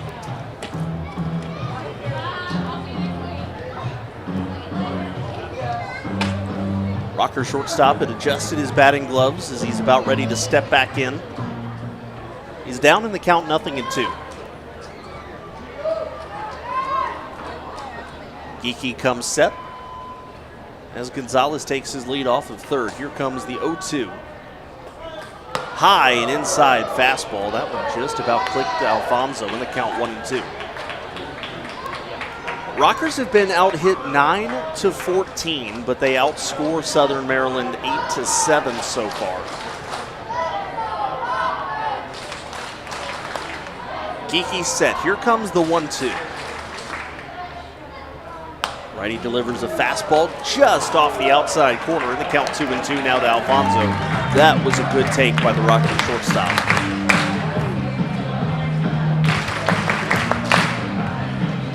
Whatever that hazy situation was appeared to be really short-lived. It's cleared out of the way. As Geeky steps off the mound, walks all the way down into the grassy, quote-unquote, part of the turf. Climbs back up the hill and looks back into DeLuca. Comes set, and the 2-2 coming to Alfonso. Gio swings and fouls it right into the midsection of DeLuca. Looks like he's all right. That's what the chest protector's for. although he wasn't able to make the catch, and the count remains 2-2.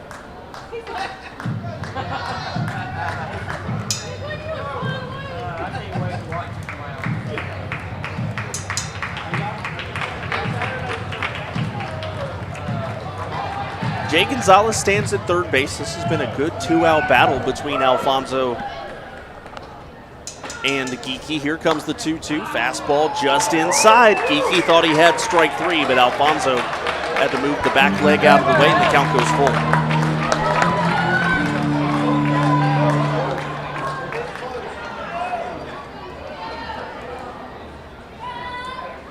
Next pitch will be the 16th of the at-bat.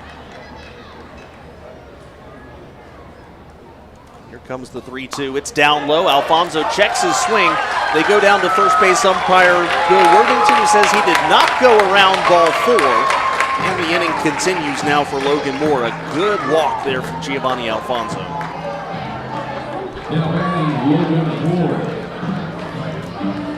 Logan Moore today 0 for 2 is also walked. Top of the lineup is in the on-deck circle now for High Point.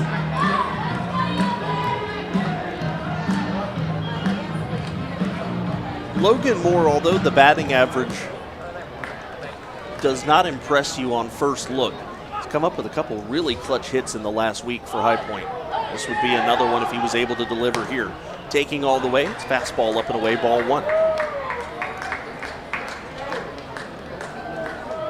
High Point today, 4 for 11 with runners in scoring position. 4 of their 9 hits have gone for extra bases. All of them have been doubles. Moore swings, pops it up out of play. Left field side, count 1-1.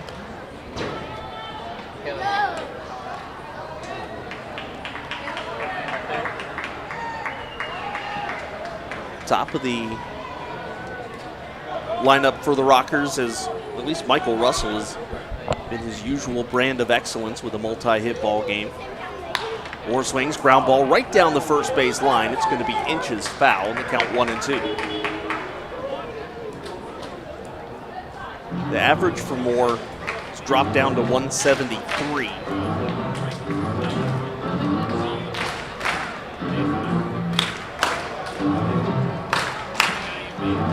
Had a 0 for day yesterday. A couple of days ago, big hit in the 9th inning. Just keep that inning going for a little bit. Matt Latos did end up getting out of it, and then against York had a couple of really big hits. Here comes the 1-2. Runner goes towards second, and Moore spoils it foul. Straight back, and the count holds.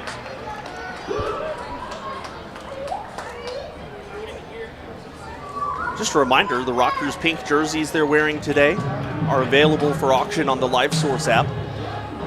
Make sure you get in on it, get a piece of the action, game-worn action that is, on the LiveSource app. Proceeds go to cancer research in the Hayworth Cancer Center at Atrium Health Wake Forest Baptist. Off speed, down low, Logan Moore does not chase, and the count 2-2.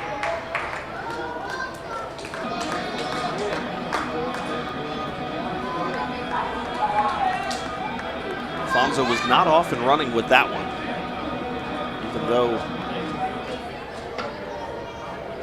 it looked as if we were going to be running 2 pitches ago. Here's the pitch he's going this time. Moore swings and smacks this one into center field. Collier on the run makes the catch in the left center field gap, and that is the final out of the inning. Rockers put a couple aboard, but they do not score. We head to the top of the 8th inning. High Point leads it 8-7 on the Rockers Baseball Network, driven by Van York Auto.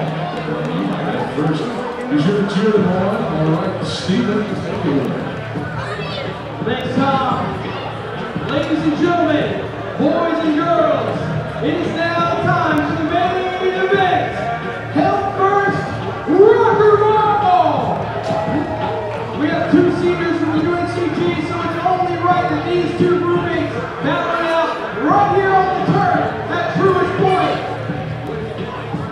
Saloni to my right, Manny to my left. In 3, 2, 1, Rocker Ball! Oh, Manny really breaking the pain on the first round. your clock in this battle. In 3, 2, 1, Walker ball! That is right, no mercy! A roommate battle for the ages. Should we do one more just for fun? Raging. Ladies and gentlemen, make some noise for Saloni real quick. 3, 2, 1, Walker ball! Ladies and gentlemen, make some noise for Maddie. You're the winner. Top of the 8th inning, Rockers head to the bullpen. The 7th pitcher of the night, Ryan Dole, 1 inning, 1 hit, and 2 strikeouts. Pitcher number 7 is going to be Jamison McGrain. McGrain has been fantastic in his time with the Rockers. 4 innings pitched, 2 runs given up. That was all in 1 appearance. 2 walks, 7 strikeouts. Opponents hitting .294 against him. Really, you take out that 1 appearance, and he's been practically untouchable his entire time here. Jamison McGrain will be facing 2, 3, and 4 in the lineup. That's Silva, Collier, and Rosa. Rockers lead it by 1 with 2 innings left to play in the 2021 home season schedule. Rockers know what they have to do. The Ducks lost earlier today, so a Southern Maryland win would move the Ducks into 2nd place behind the Blue Crabs, which would negate the wild card position. The Rockers know that they need to keep Southern Maryland in 2nd place. Right-hander up in the bullpen for the Blue Crabs. There's Ruby Silva. Silva today is 2 for 4 with a couple of singles. First pitch from Jamison McGrain, taking all the way is Silva. It's a fastball strike on the inside part of the zone. And the count is 0-1.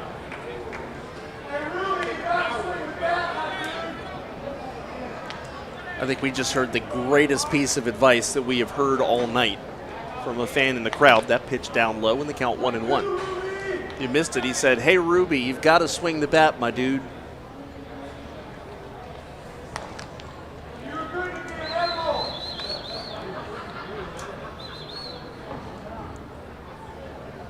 McGrain rocks and delivers. Here's the pitch swung on. Looped up into shallow left. Lattimore comes in. We'll flag it down. Out number 1 here in the 8th inning. Rockers now 5 defensive outs away from taking 2 out of 3 in the first leg of this 6-game series. Brings up Zach Collier now. Collier with 2 doubles and 2 strikeouts. It's a very even day for him.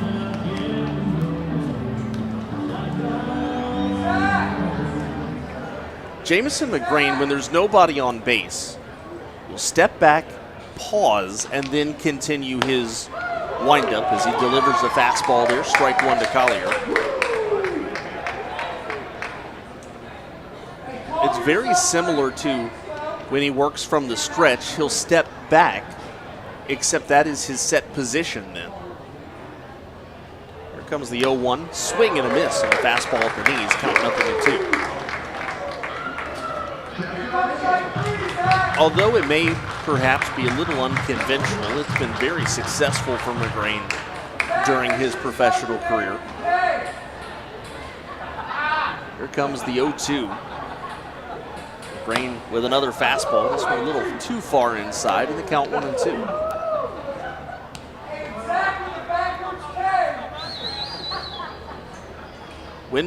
The wind is a little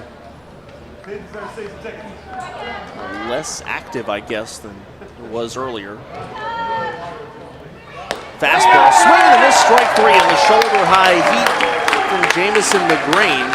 And that's really quickly 2 outs here in the 8th inning. And just knew what they were getting in Jamison McGrain when they acquired him, and he's living up to that expectation so far. The batter is Jovan Rosa. Rosa today 1 for 4 with a single.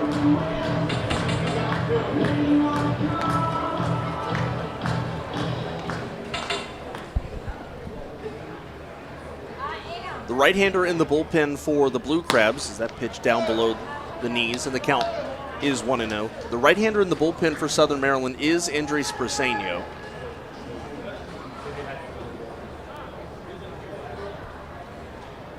We've talked a couple of times this weekend about just how good he has been this year. The 1-0 coming to Rosa. Fastball that catches the bottom of the zone. Count 1-1.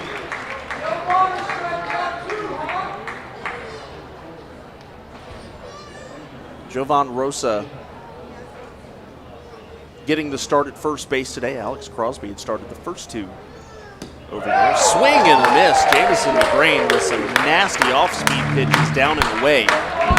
This time Rosa cannot hold off on it. The count 1-2. That was the slider that McGrain just took a bunch off of. Crosses the zone.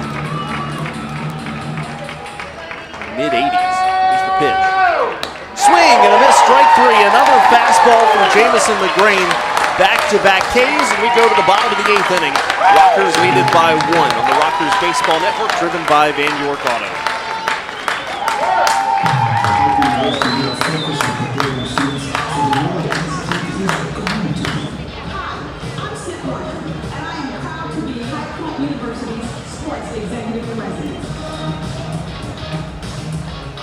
The High Point Rockers would like to thank our corporate sponsors. We're grateful for their continued support. I like the hat.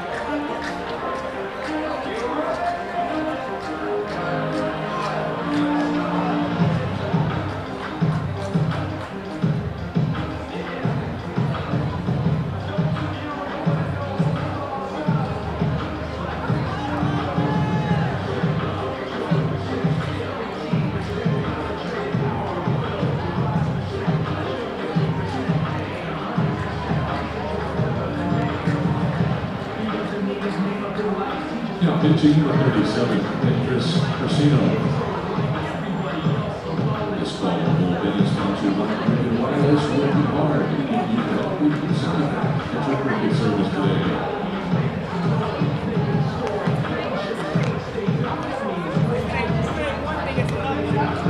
Don't forget, I ain't forget about at the door.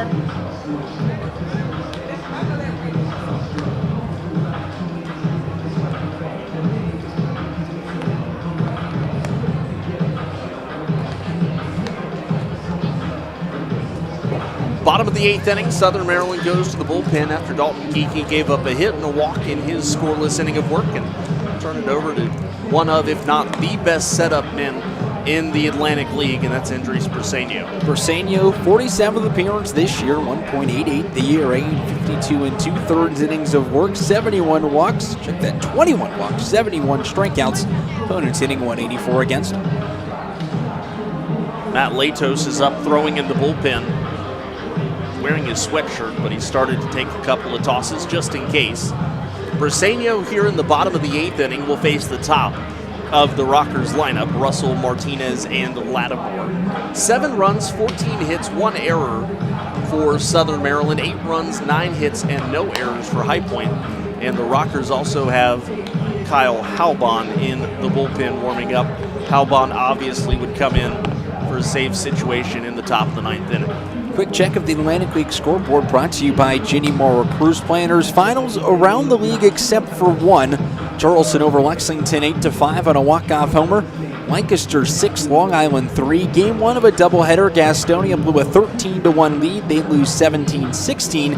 In Game 2 of that doubleheader, top of the 5th inning, Honey Hunters lead at 8-4. It's the top of the order for the Rockers. Michael Russell, who's already got himself a multi-hit ball game, will step to the plate to lead things off here in the bottom of the 8th inning. You mentioned the walk-off home run in that Charleston game. How about the fact that Jimmy Paredes has now homered in 4 consecutive games for Charleston? In that span, he has driven in 10 runs. He can late charge for Player of the Month. First pitch to Russell, ground ball towards short, charging in on it is Howard. Picks it up, throws to first base, the throw pulls Rosa off the bag and trickles into foul territory as Russell heads down to second. That's going to be a good opportunity for High Point to get a little insurance here in the 8th inning. It was a slow bouncer to shortstop, and although Howard made the play to get to the ball, the off-balance throw pulled Rosa off the bag, and Rosa couldn't catch it cleanly.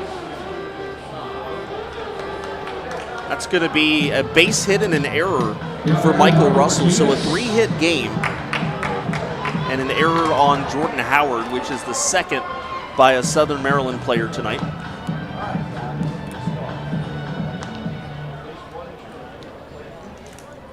That'll bring up Michael Martinez now. He's 1 for 4. Martinez shows bunt, bunts it foul. Rockers trying to just play for that extra run. Count 0-1, but going back to Paredes for a moment, hit 360 in September. You take his September numbers plus the 3 days in October, 11 home runs, 40 runs batted in. That may be player of the month numbers right there. Here comes a look over back to second base. Russell kind of stumbled on his way back to second. There was no defender there ready to receive a throw from Briseño. Count 0-1 to Martinez.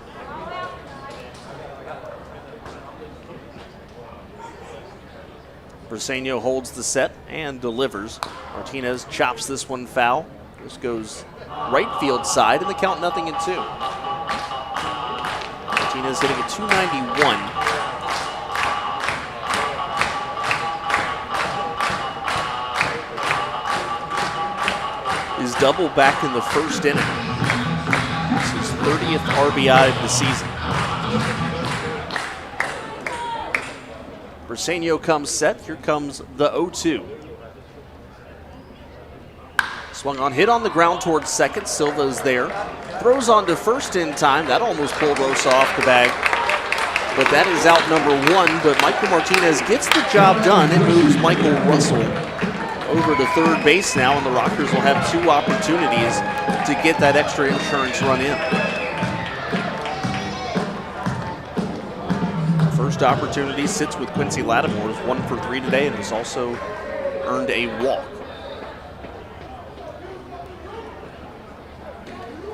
Jerry Downs waits on deck, and if the inning continues, Stuart Levy has a bat at the top step. Here comes the first pitch to Lattimore. Off speed that curled in, catches the inside corner.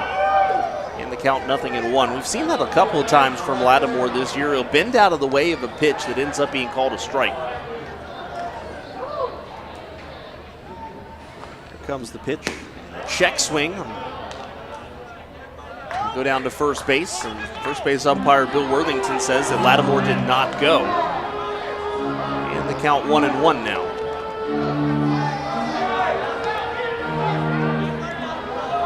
Andres Briseño a little incensed that he didn't get that call, so nice move there by Jovan Rosa to go walk towards the mound and just kind of refocus his pitcher a little bit. That's a veteran move there by the first baseman. A ball and a strike to Lattimore. Russell waits at third base. Infield has come in for Southern Maryland. Here comes the 1-1. Swing and a miss on the slider. Lattimore out above it and in front of it. Count is 1-2.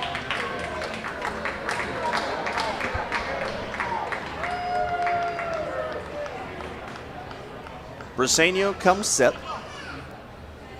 Here comes the 1-2.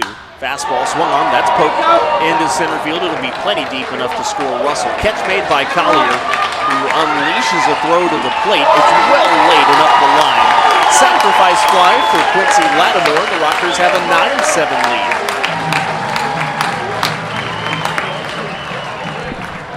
Lattimore, that is RBI number 18 on the year.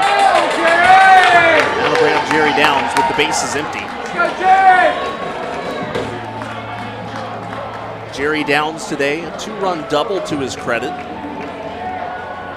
And the first Rocker in team history to hit the 80 RBI mark, and he's got 7 more games after tonight to even add to it.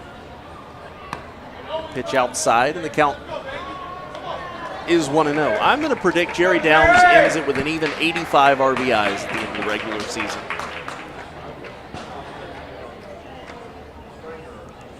Here comes the 1-0. Check swing, but he did go around too far, couldn't hold up, and the count 1-1 with the slider down in the dirt. Halbon's ready to go in the Rockers bullpen. They've got a little extra cushion to play with. It'll be 5, 6, and 7 coming up for Southern Maryland. Down, swings and misses, fastball down, count 1 and 2. That'll be Alex Crosby, Tucker Nathans, and Joe DeLuca in the top of the 9th inning.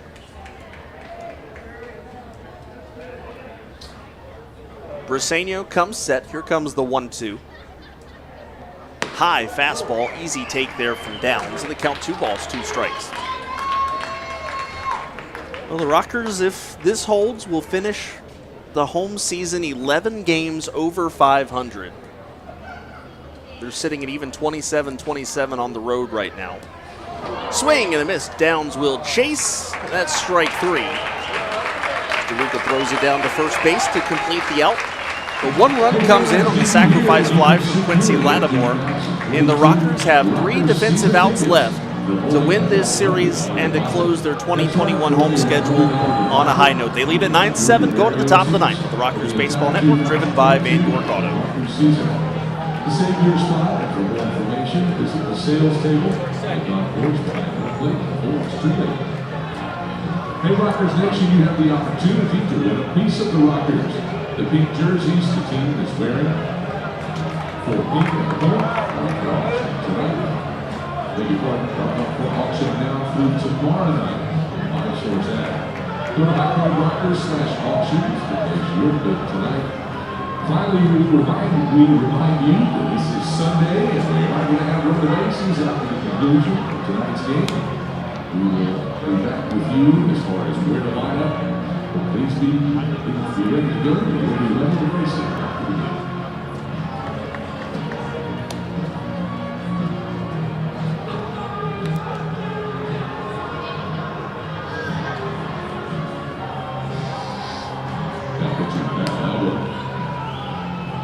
This call of bullpen is sponsored by Cricket Wireless. And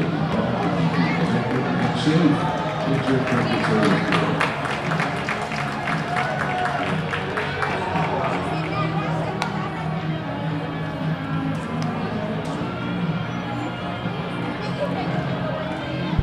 Top of the 9th inning. Rockers with a 9-7 lead over Southern Maryland in a must-win ball game. So far, they have done everything they've needed to do. Now it's up to the closer, Kyle Halbon, to finish the job after Jamison McGrain, a 1-2-3 8th inning with a couple of Ks. How about the bullpen today? They've compiled 10 strikeouts and 1 walk, and outside of Ryan Chafee's 4 runs allowed, they've only allowed just 1. Halbon on the year has been fantastic as a closer. 43rd appearance, 11 for 14 in save opportunities, 3.60 the ERA in 40 innings pitched, 11 walks, 38 strikeouts, and opponents hitting .225 against him. He's going to face Alex Crosby, who's 0 for 4, and then Tucker Nathans and Joe DeLuca, who between them have had a very, very good day. Tucker Nathans 2 for 4, Joe DeLuca 4 for 4.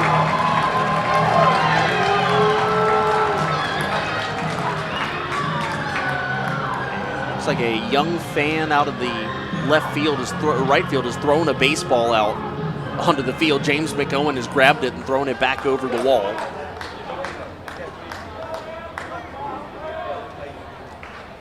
And we're ready to go here in the 9th inning. Halbon comes set. Here comes the first pitch to Crosby. Fastball.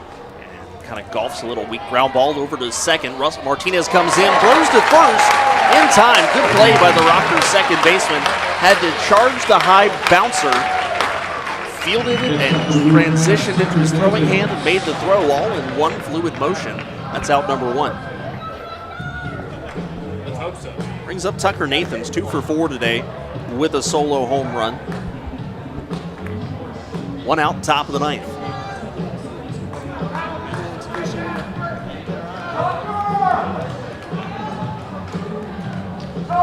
Kyle Halbon. On one hand, it's great. It was 1 pitch, 1 out. But on the other hand, it's a guy who wants a little bit of work on the mound. He's not thrown a whole lot recently. First pitch, a strike to Nathans. Count 0-1. Something tells me if he threw 3 pitches, he'd be pretty okay with it. I agree. Fastball looks good for Halbon early. Here comes the pitch. Off speed there, just below the knees. And the count 1-1.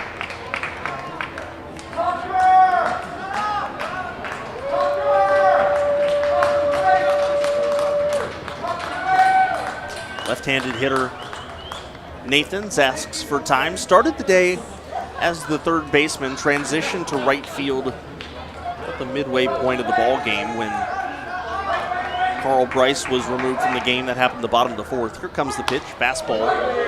It's just inside. Count is 2-1.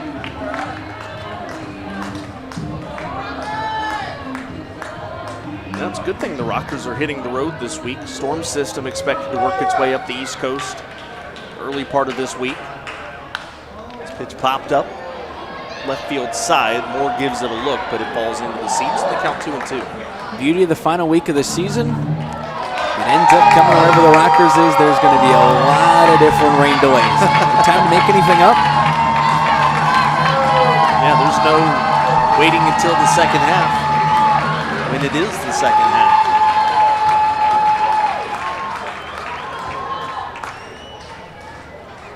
Nathans has gone back to the dugout to get a new bat. So that's why the Rockers are all standing around waiting on him right now. He's got a bat that a lot of red, matches his uniform. Red all the way through except for a little bit of white. It's got a black handle on it, looked red for a moment. Black and red handle with a red barrel on it. Here comes the 2-2. Halbon's fastball fouled straight back. Count remains 2-2. So would that be a tritone bat, or would it still be a dual tone bat, two-tone bat, if it's red, black, red? It's colorful. It's colorful, yes. Here comes a 2-2. Halbon kicks and fires, fastball head high, and the count goes full. Waiting on deck is, again, Joe DeLuca, who's had himself a fantastic day at the plate. Maybe not so much behind it as he's run all over him today. Really, both teams have been successful in the base stealing category. Pop up, foul territory, third base side. Michael Russell full speed ahead, slides, and he made the catch. Michael Russell, a sliding catch into the Southern Maryland bullpen, and that is out number 2. What a play.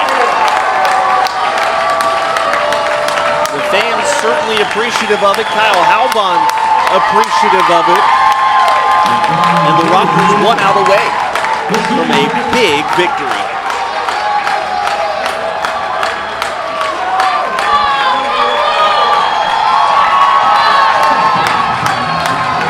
Batter is the catcher Joe DeLuca, 4 for 4 today. 3 runs batted in. Rockers infield is playing in the pull. Jerry Downs is very much guarding the first base line.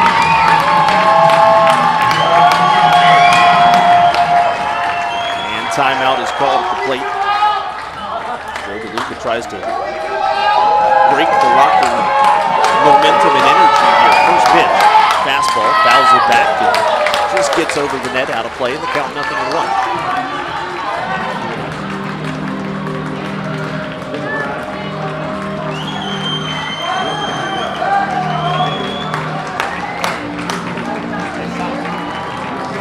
How long Joe DeLuca takes, Kyle Halbon is not moving, standing there on the mound, staring down Logan Moore. Comes set, here comes the 0-1, fouled straight back, and the Rockers are now 1 strike away from winning their home finale. The fans have not gone anywhere. They are ready, they are excited. I'll tell you what, if this is any indication of what a postseason series would be like here at Truist Paint, wild and fun October. Halbon set. Here comes the 0-2. Off speed, hit on the ground, right back up the middle. Giovanni Alfonso scoops it up, throws on the run to first base. Jerry Downs, he's out. What a play. Giovanni Alfonso scoops it up second base side, or first base side is second, and throws on the run. A good scoop from Jerry Downs. And on a wild ball game where the lead changed hands almost every inning, it felt like, the Rockers come away with a game that they had to win. Final score 9 8-7, and although it doesn't give them anything as far as clinching a postseason spot goes, this game goes a long way for High Point for momentum, for carrying them into the final week of the regular season. And stick around, we'll break it all down for you on the Rickster's Grill postgame show. That's coming up next for the Rockers Baseball Network, driven by Van Wert.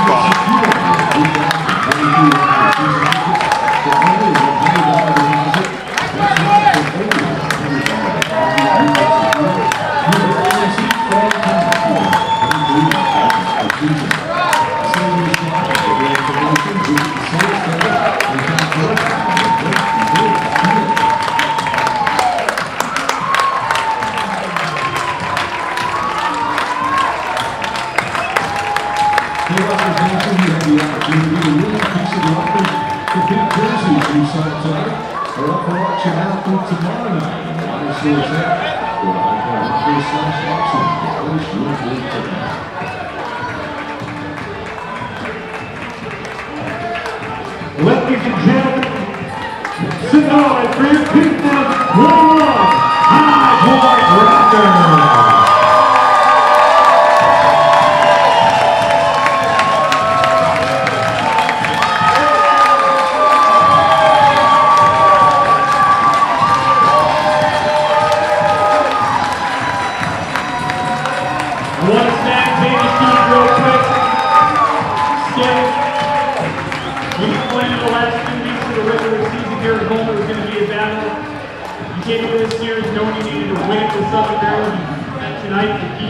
Right in the playoff, not how big tonight. Oh, huge. Obviously, this crowd certainly helped. When you need to look over your shoulder and everybody's cheering us. Again, thank you guys enough for the support all year, and we're going to go take care of business on the road, and hopefully we'll be back here next Tuesday. That's all that matters. Congratulations to the on the road. Thanks again.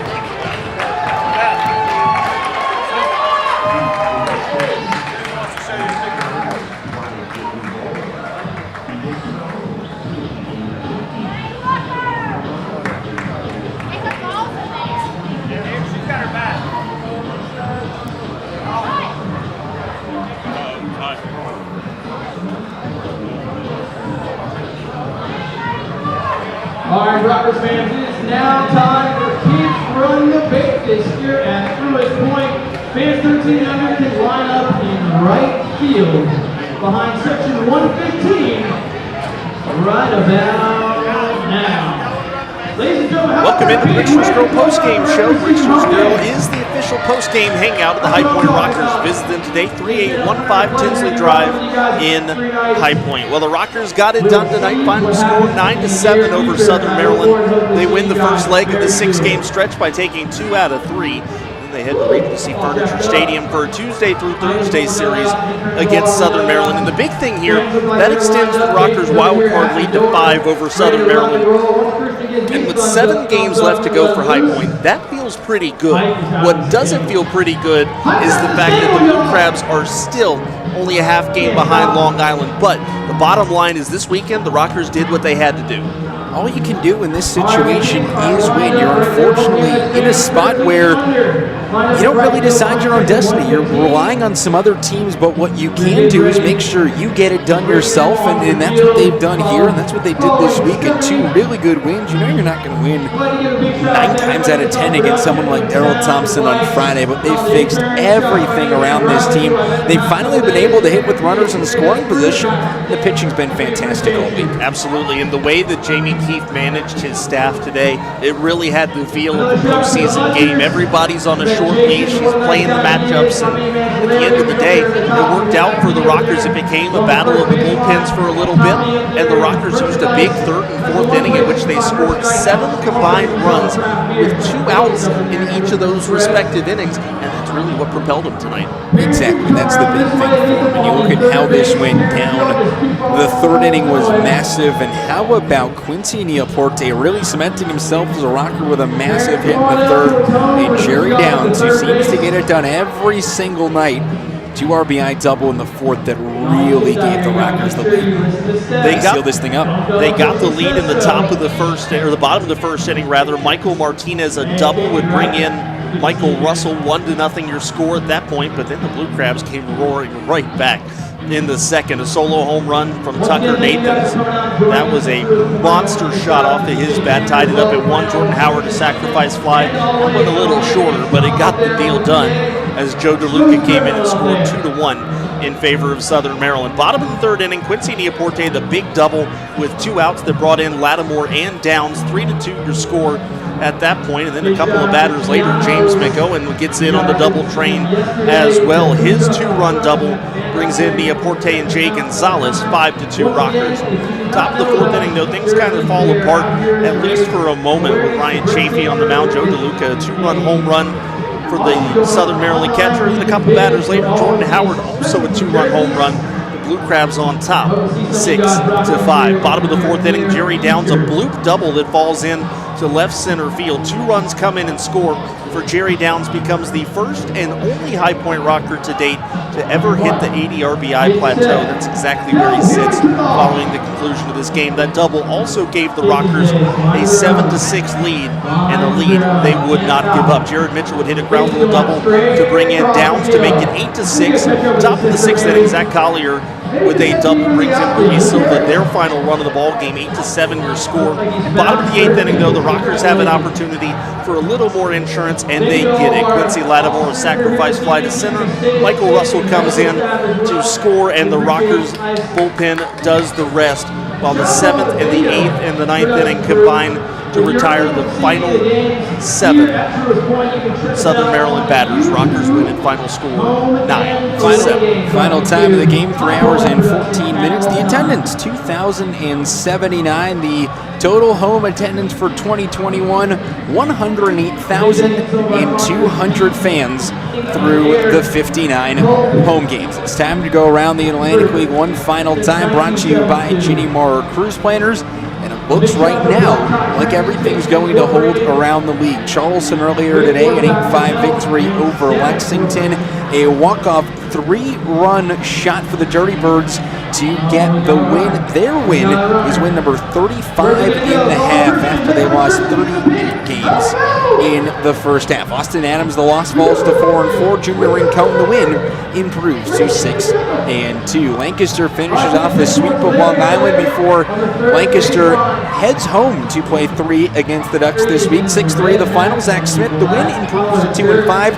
Matt Dallas, the loss, falls to 1-1. Gastonia blows a 13-1 lead to York. They lose 17-16, final in 7 innings. Game 1 of a doubleheader. Junior Herrera, the win, improves to 3-0. And on the other side of things for Gastonia, Jim Fuller got the save, by the way, his 27th of the year. Jonathan Herman, the loss, falls to 0-3. Top of the 6th inning in Game 2, Gastonia leads 9-4 over York. Well, that was an 8-0 game at one point. The Revs are slowly putting their comeback machine together again for potentially a second straight come from behind win against Gastonia. Should be a fun one down the wire in that one. For the Rockers today, winning pitcher Joe Johnson goes to 4-0 on the year. Patrick Baker takes the loss, falls to 3-3. Kyle Halbon the save, that is his 12th of the year. Rockers improved to 62-51 overall, and they improved to 31-22 in the second half, giving them a winning record in both halves. The Southern Maryland Blue Crabs 57-56 overall. They dropped to 27 in second half, which still keeps them that half game behind the Long Island Ducks. Time to hand out a game ball for today, and this is one of those days where you look up and down the box score, and it was really spread out. There was production everywhere. Michael Russell, a 3-hit game, but I'm going to go with the game with the hit that put the Rockers ahead for good. That was the bloop double for Jerry Downs. He scored twice today. He drove in a couple of runs and made a couple of really impressive plays at first base as well, including a nice snag on that last throw from Giovanni Alfonso. Offensively and defensively, I love the way Jerry Downs contributed today. I'm going to go with the big guys out of the back of this bullpen. They combined for 6 strikeouts and 3 hits between Brazoban, Del McGrain, and Halbon in the bullpen. After Ryan Chafee slipped up a little bit, really locked things down and got it done. They end up with 10 strikeouts, 1 run allowed in the final 6 innings of the ballgame. We said going into the 4th inning, the Rockers had nudged ahead, but it was all up to them to get through the final 6 innings. did it with a ton of strikeouts. But before we look ahead at what the importance is of this week, Javik, I'm going to let you get a little sentimental for a moment. This was the end of the Rockers' 2021 home regular season schedule. What were some of your favorite moments of the home schedule this year? There were always a couple of fun ones. The walk-offs were, as always, some of the better parts of this year, but overall it was just a fun season and a really fun home slate that saw the Rockers time and time again really turn it on. We talked about the start of this year. They started off 5-10 at home. They end the home slate with a win today and end up at 35-24. This was a team that had it together all year long, especially at the end, and just a fun way to end the year and a good way to end the year on an exclamation point. Hopefully for the Rockers, they have 1 or 2 more games in them in the postseason. The home schedule began this year with Mitch Atkins taking the mound on the home opener against Lancaster. The Rockers win that. They win today with a combined group effort from the bullpen. It's so weird to think about that home opening roster with guys like Cesar Trejo on the team, like Logan Morrison, like Edwin Arroyo, and just how different they have become from the beginning of June all the way now to the beginning of October. We look ahead to this week now. What has to happen for the Rockers? So here's the situation. They have a 5-game lead in the wild card right now. They take on the Southern Maryland Blue Crabs at Regency Furniture Stadium 2 out of 3. And this is going to be a big series that the Rockers could lock down the wild card spot, but most likely still would not have a playoff spot clinched, even though they would be the wild card if they win 2 out of the next 3 for sure. Well, the thing for the Rockers is it is not guaranteed that they're making the playoffs. All they can do right now is win. That's the best thing they can do. If they don't continue to win ball games, then you give the Blue Crabs an opportunity to jump ahead of a Ducks team that is frankly just getting ready for the playoffs. They've already clinched a spot. They've earned the right to be able to kind of rest their guys and set up things down the stretch. For the Rockers, though, win ball games, it's the best shot you can give yourself. Absolutely, and I'll have an off day tomorrow and then pick things up at Regency Furniture Stadium on Tuesday, and we'll be bringing you all the action on MixLR as usual as the Rockers make their push for the postseason. Final thoughts here tonight. Good win for the Rockers and a much-needed win for the team. This was a game they had to win, and it was probably one of the wilder ones of the year, but at the end of the day, they come through in a big way, and it's the guys who have been showing up all year who get it done. Guys like Jerry Downs, guys like Jared Mitchell in a big situation. Michael Martinez and Michael Russell getting it done as well to come up in a big way for a big win. Rockers got it done when it mattered the most. They bent a little bit today, but they did not break, and that is the resolve you want to see from a team battling for the postseason. Enjoy your off day tomorrow. We'll be back on the air Tuesday. Game time, 6:35. We'll be on air at 6 o'clock for the Sweet Old Bills pregame show. Rockers and Blue Crabs. Remember how we said earlier today this was the biggest game of the year? Well, guess what? I'm going to go ahead and tell you, I'm going to say the exact same thing on Tuesday. Final score here tonight, the High Point Rockers close out their home regular season slate with a 9-7 win over the Southern Maryland Blue Crabs. Thank you all for coming out to Truist Point this year. We hope to see you in another week or so if the Rockers can punch their postseason ticket. For everyone down in the control room and the Rockers Baseball Network, as well as Javik Blake, I'm Kendrick Fruit saying have a rocking good night, and we'll see you Tuesday from Southern Maryland.